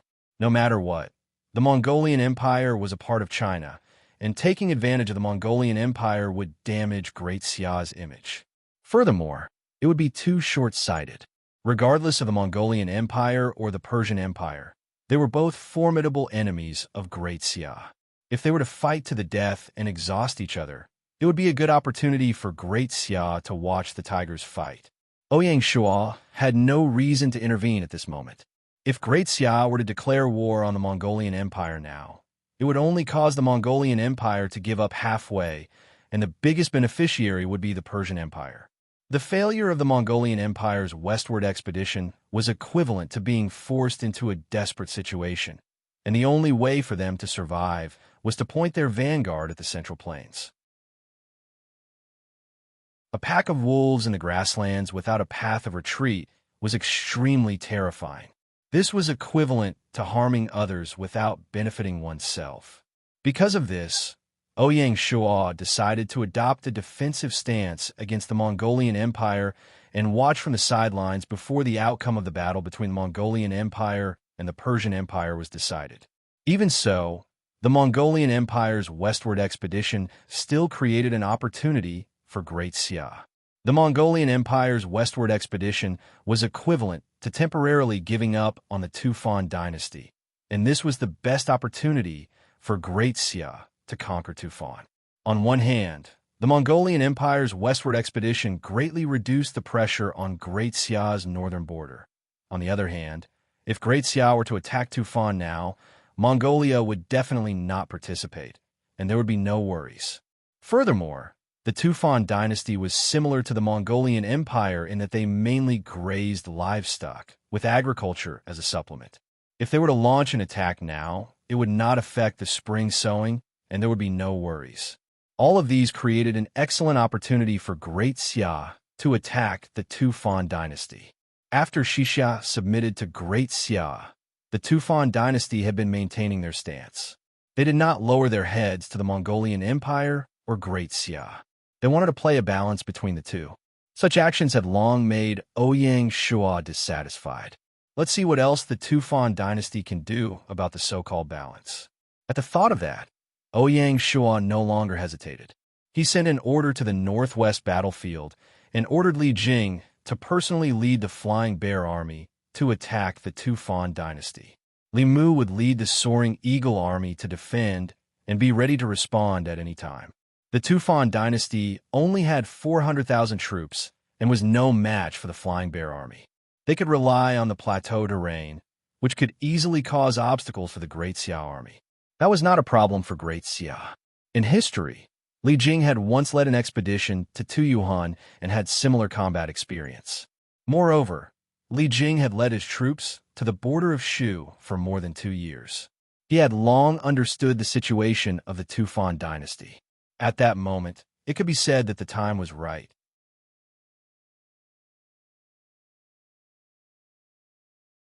Chapter 12:37.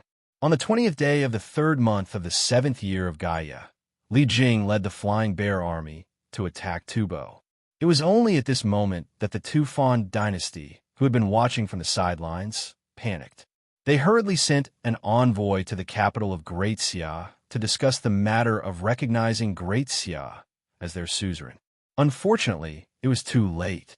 Since the Great Xia army had set out, it was impossible for them to return empty-handed. Great Zhou Dynasty, Handan City. Even though the harshest part of winter was over and spring was beginning to return, there were still black, gloomy clouds that could not be dispersed within and outside the Great Zhou royal palace. This was a sign that a dynasty was about to fall. In the past winter, Diqin didn't hold a single court meeting. All the memorials that were handed down were basically decided by peerless Feng Hua and passed down. Only then did it not cause chaos in the court.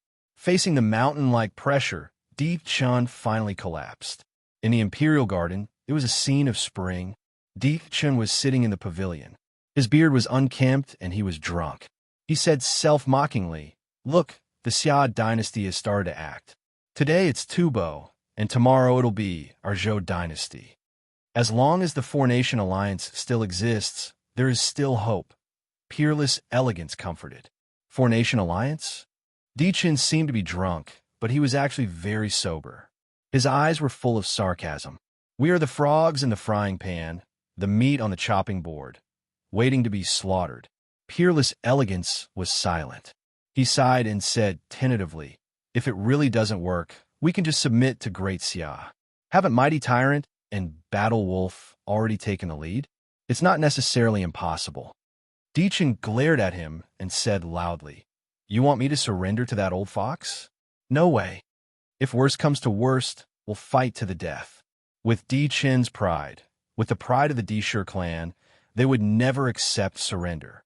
"Then let's prepare for battle." His tone was filled with indescribable loneliness and helplessness. In the blink of an eye, April arrived. The smell of spring was getting stronger. The Central Plains was bustling with the spring sowing season. Be it the war in the distant African continent or the Tubo War at the border, none of them had any effect on the Central Plains. However, on the 5th of April, a shocking case occurred in Great Xia. That afternoon, there was a Wulin sect called the Dagger Society in Minnan Province. Under the banner of robbing the rich to help the poor, 13 disciples under its command robbed a rich merchant's family in the city named Zhu. 15 people from the Zhu residence, including a 3-year-old girl, all lost their lives. Once the news came out, the entire court was shaken. This was the first time since the founding of Great Xia that someone from the pugilistic world committed a crime and brazenly challenged the laws of Great Xia. When Ouyang Shuo received the report, he was incomparably furious. He ordered the governor of Minnan Province, Xiongba, to personally oversee this case and arrest all the criminals and bring them to justice. If the Minnan Yamen can't solve the case within a week, the Internal Affairs Department will intervene. Although Xiongba had been in office for less than half a year, he felt that he had lost all face when such a big case happened under his rule. He personally reported to the imperial court and said, "If the case cannot be solved in 5 days, I am willing to take the blame and resign." For this reason, Xiongba directly dispatched the Minnan Garrison Regiment and more than 300 elite bailiffs to the Small Dagger Society's encampment to arrest them. If he dared to resist, Xiongba would naturally not hesitate to use iron-blooded methods. In front of the power of the imperial court, a small sect like the Small Dagger Society was no different from chickens and dogs. This crime was also caused by a few disciples who were blinded by greed and went down the evil path. In order not to attract disaster, the Small Dagger Society did not dare to be negligent. They sent more than 200 disciples to cooperate with the imperial court to arrest the criminals. In just 3 days, all 13 disciples who committed the crime were arrested. It was only right and proper to pay with one's life. After the Internal Affairs Department of the Minnan Governor's Yamen, they directly sentenced the 13 criminals to death. At the same time, the Small Dagger Society was investigated for their lack of discipline and related joint responsibilities. According to the law, the Small Dagger Society was directly banned and disappeared from the pugilistic world. It was not until the middle of April that this big case that caused an uproar was finally settled. After the execution of the criminals, the governor of Minnan province, Xiongba, personally went to the Zhu residence to offer condolences and comfort the deceased. Although the matter had passed, the aftermath was still ongoing. Great Xia valued martial arts. There were countless martial arts clubs and sects among the people. It was fine if they obeyed the law, but once greed arose, it would pose a huge threat to the county security and could explode at any time. It was not just a saying that chivalrous people violated the law with their martial arts. Therefore, after the outbreak of the 4 and 5 major cases, Ouyang Shuo realized that he had to establish an organization at the imperial court level to supervise the pugilistic world and prevent this force from overstepping its boundaries. Of course, this was not an easy task. All martial artists and chivalrous people in the pugilistic world yearned for a free and unrestrained life where they could help others when they saw injustice and fight in the pugilistic world. They were most unwilling to be restrained. Throughout the dynasties, the public officials of such organizations were called the hawks and dogs of the imperial court by the pugilistic world. If Ouyang Shuo was a chivalrous person, he would probably not want the imperial court to interfere in the pugilistic world. However, since he was in a different camp, his way of thinking was naturally different. Ouyang Shuo would never allow such an unrestrained force to exist under his rule. It was imperative to supervise the market. The 4 and 5 major cases was an excellent opportunity to shut the mouths of the pugilistic world. Ouyang Shuo had always been swift and decisive. Since he had made up his mind, he would not hesitate. He immediately issued an edict to establish the martial arts department and appoint a commander to supervise the pugilistic world. Like the Craggy Sea Guards and other organizations, the martial arts department would take orders directly from Ouyang Shuo. Although it was only a department-level organization and the commander was only rank 5, it was a position of great power. Especially for the pugilistic world, it was a position that they could only dream of. To put it bluntly, once the martial arts department was operated with the support of the imperial court, the commander of the martial arts department would be no different from the leader of the pugilistic world. He would have a supreme position in the pugilistic world and could be said to be an uncrowned king. The commander of the martial arts department would be Ouyang Shuo's spokesperson in the pugilistic world. Therefore, when the news of the imperial court establishing the martial arts department spread, many people were interested in this position. Even the leaders of some super sects volunteered themselves. Ouyang Shuo was clear that the martial arts department was like an unsheathed sword. If used well, it could help the imperial court effectively supervise the pugilistic world. However, if it was handed over to someone with ulterior motives, it could backfire. If not handled well, it could nurture an ambitious person. Therefore, the martial arts department had to be handed over to someone who was both capable and absolutely reliable. If Song Jia had not retreated behind the scenes, she would be the most suitable candidate. Ouyang Shuo could only settle for the next best thing, which was to ask Aunt Lin Jing to take care of her. However, Lin Jing was still the commander of the Yulin Royal Guards, which was also very important. Especially since the Yulin Royal Guards had just been established, Lin Jing was learning the art of war and how to fight with the help of the famous General Tang He. It was the most crucial time, and he could not leave. Because of this, Ouyang Shua thought of a compromise. He decided to appoint Lin Yu, an elder of the Eastern Hedge sword faction, to temporarily hold the position of the commander of the martial arts department.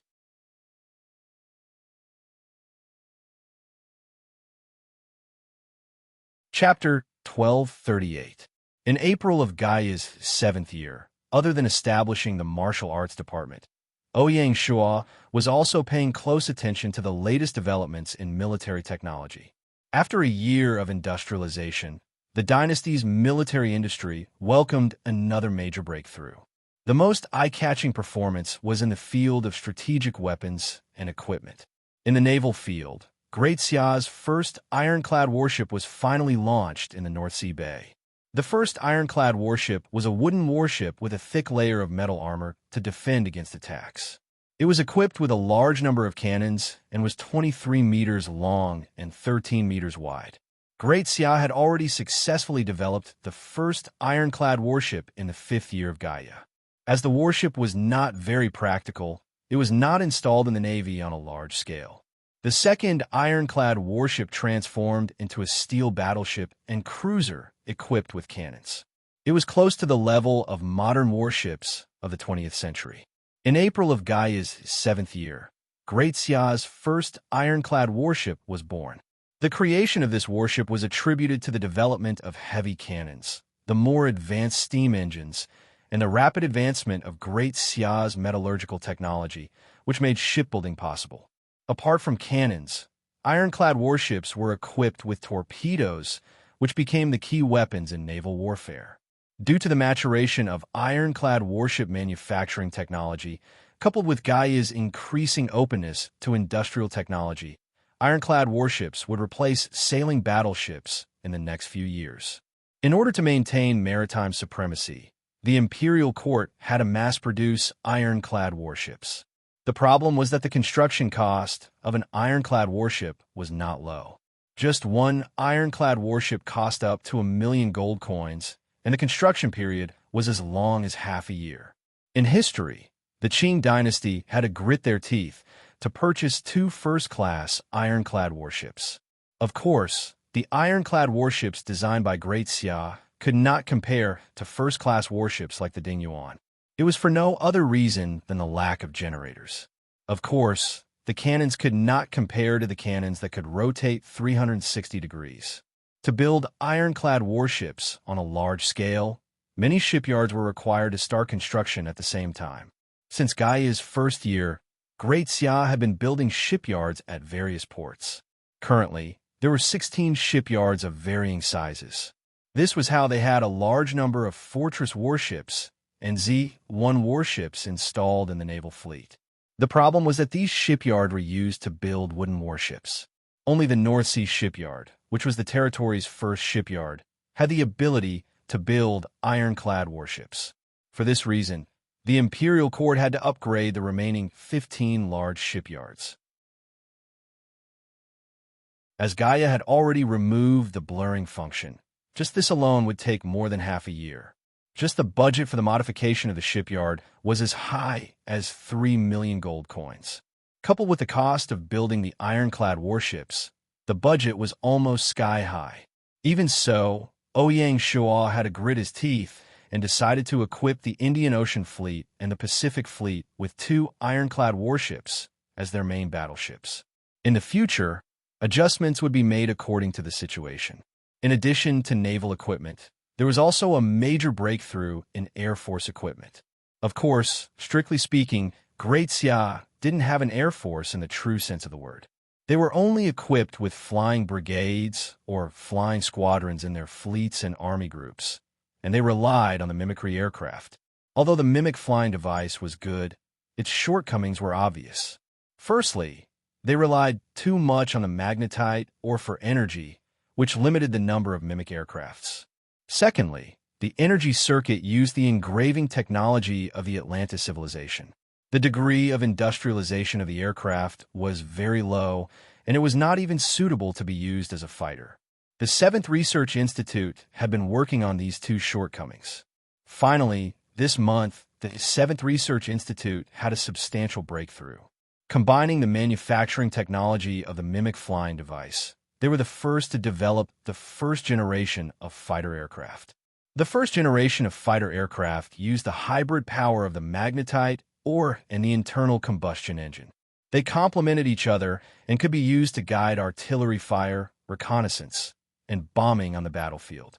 Although there was still a gap between it and a real fighter aircraft, it was already very impressive. Most importantly, after the adoption of hybrid power, it laid the foundation for the mass production of fighter aircraft. It was also the most solid step for Great Xia to nurture a real air force. Ouyang Shuo believed that one day, a real air force would appear in the Great Xia army. Finally, there was the land combat equipment. In the second half of last year, Ouyang Shuo made a trip to Atlantis City to discuss a big deal with Kalia to purchase the combat puppet technology that was unique to the Atlantis civilization. At present, the Great Xia arsenal had already built the first prototype of the combat puppet. After a period of time, they would be able to produce a real combat puppet. By then, the Great Xia army would have a strategic weapon and equipment. The rapid development of technology was undoubtedly a symbol of the dynasty's prosperity. When these strategic weapons and equipment were fully developed and entered the mass production stage, the Great Xia army was bound to usher in another transformation and take off. Supporting all of this was the rapid advancement of industrialization. Only by advancing industrialization and laying out the entire industrial chain would they have the conditions to produce complex industrial equipment like the combat puppet and the first generation of fighter aircraft. Without the countless spare parts factories, all of this would be a castle in the air. And supporting the deepening of industrialization of Great Xia was the planned new district of the capital. On April 1st, the imperial court announced the master plan for the capital's new district to the public. It announced that the new district would prioritize the layout of research institutions, factories, and supporting workshops related to the military industry. The development of commerce was secondary. The combat puppet, the first generation of fighter aircraft, and other strategic weapons and equipment were the core of the new district. Ouyang Shuo knew that if one did not sacrifice the child, one would not be able to trap the wolf. The game had evolved to the 7th year of Gaia, and the gap between the individual combat power of the various armies was rapidly shrinking. Even if the Great Xia soldiers were the best of the best, it was impossible for them to fight 1 against 5.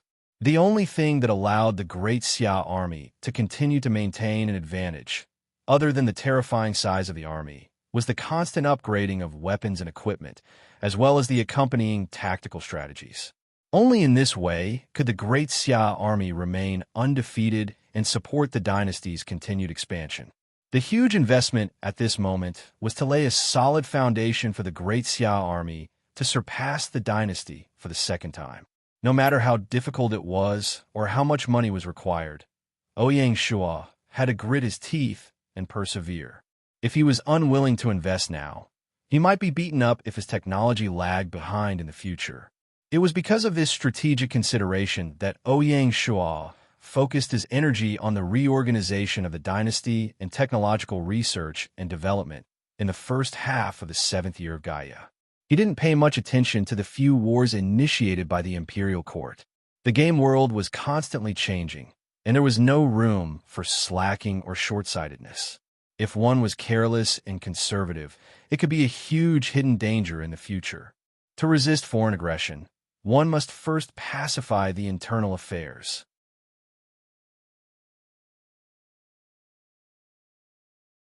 Chapter 1239. April was coming to an end, but the 2 wars that Great Xia had with the outside world had different results. In Africa, the Great Xia army was once again divided into 2 groups, but they were still unstoppable. In addition, the people of South Sudan and Kenya, which had just been conquered by Great Xia, received relief food from the imperial court. Be it Uganda or Tanzania, the people of the 2 countries did not completely hate the Great Xia army. This provided the Great Xia army with a basis of public opinion and did not fall into the sea of people's war. Bai Qi was obviously very experienced in the operation of food. It was certainly not a coincidence that the people of Uganda and Tanzania were able to know about the disaster relief situation in South Sudan and Kenya. There was a careful plan behind it. In view of this, Ouyang Shual was very assured about the battlefield in Africa. What was unusual was the battlefield of Tubo that had already started fighting.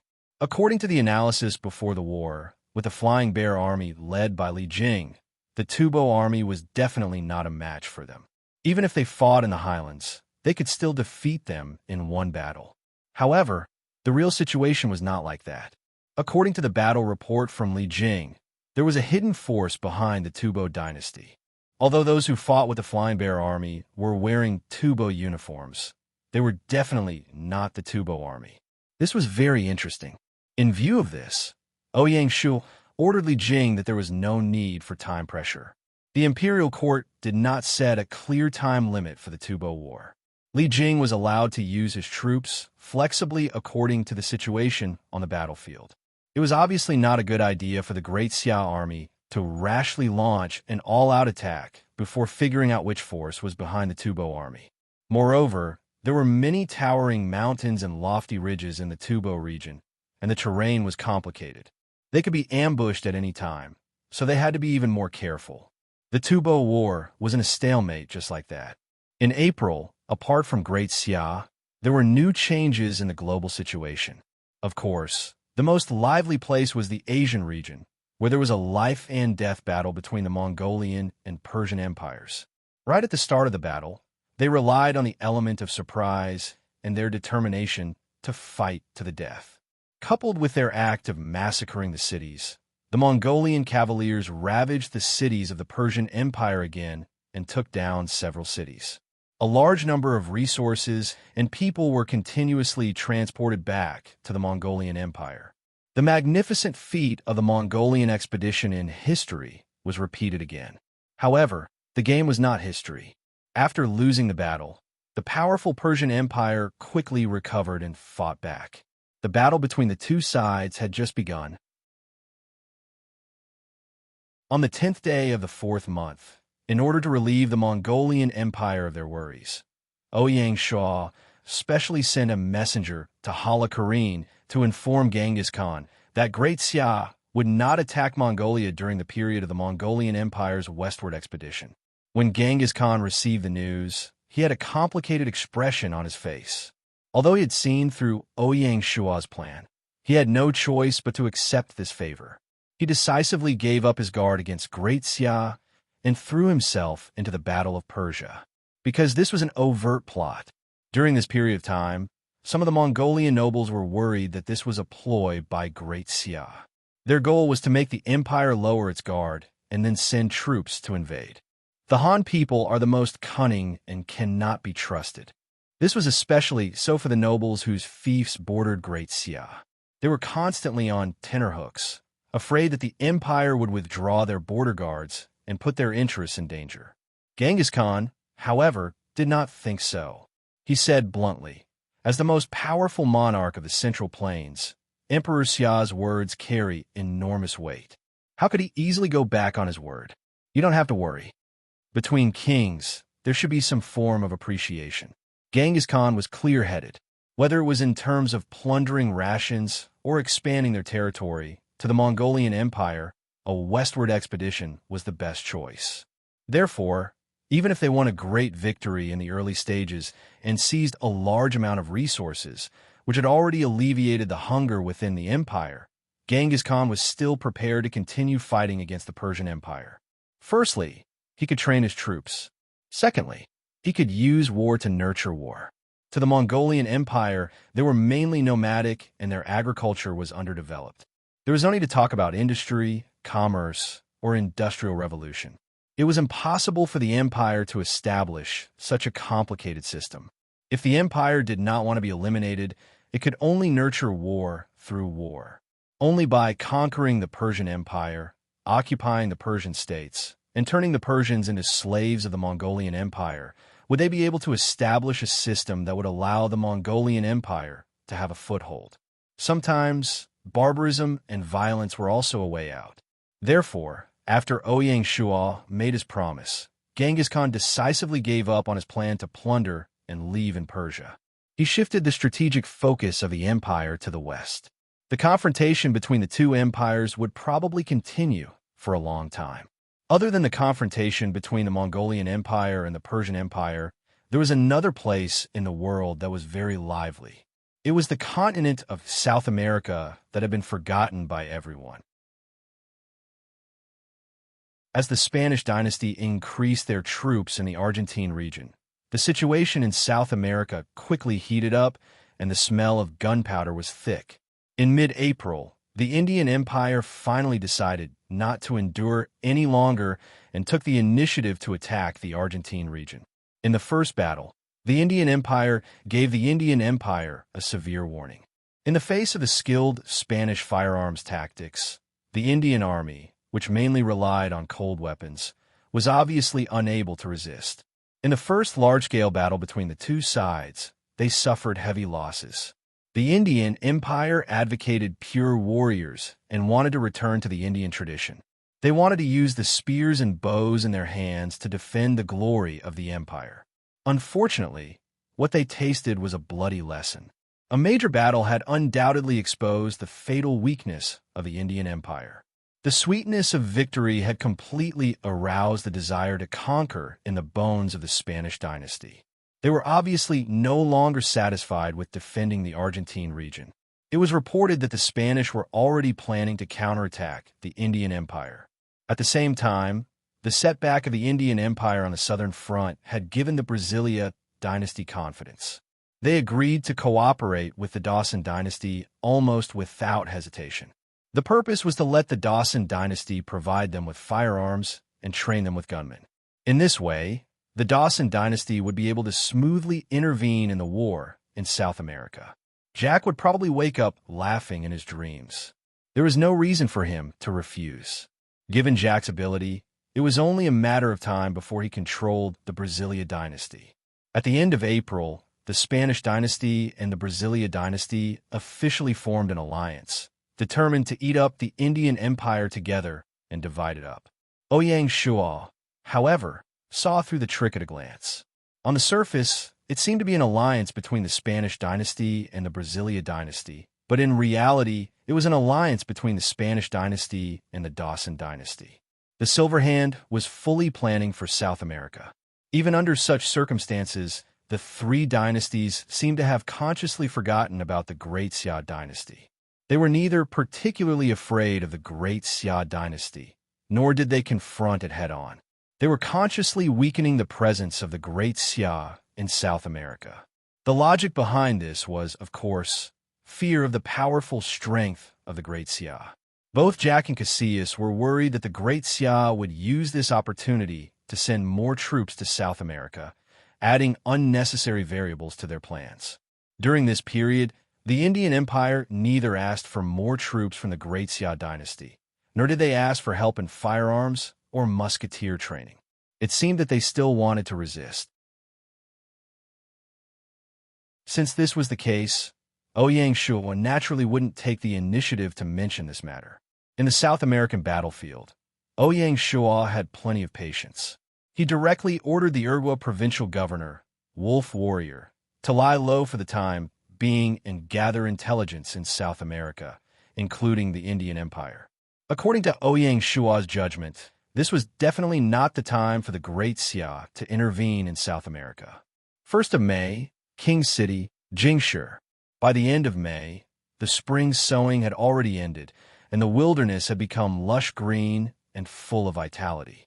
This also meant that the time for the war to unify China had arrived, and it couldn't be delayed any longer. If it was delayed any longer, it would be the first harvest season, which would give the enemy a chance to catch their breath.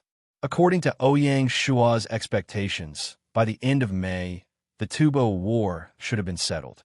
In this way, the Great Xia dynasty could go all out and plan for the war to unify China.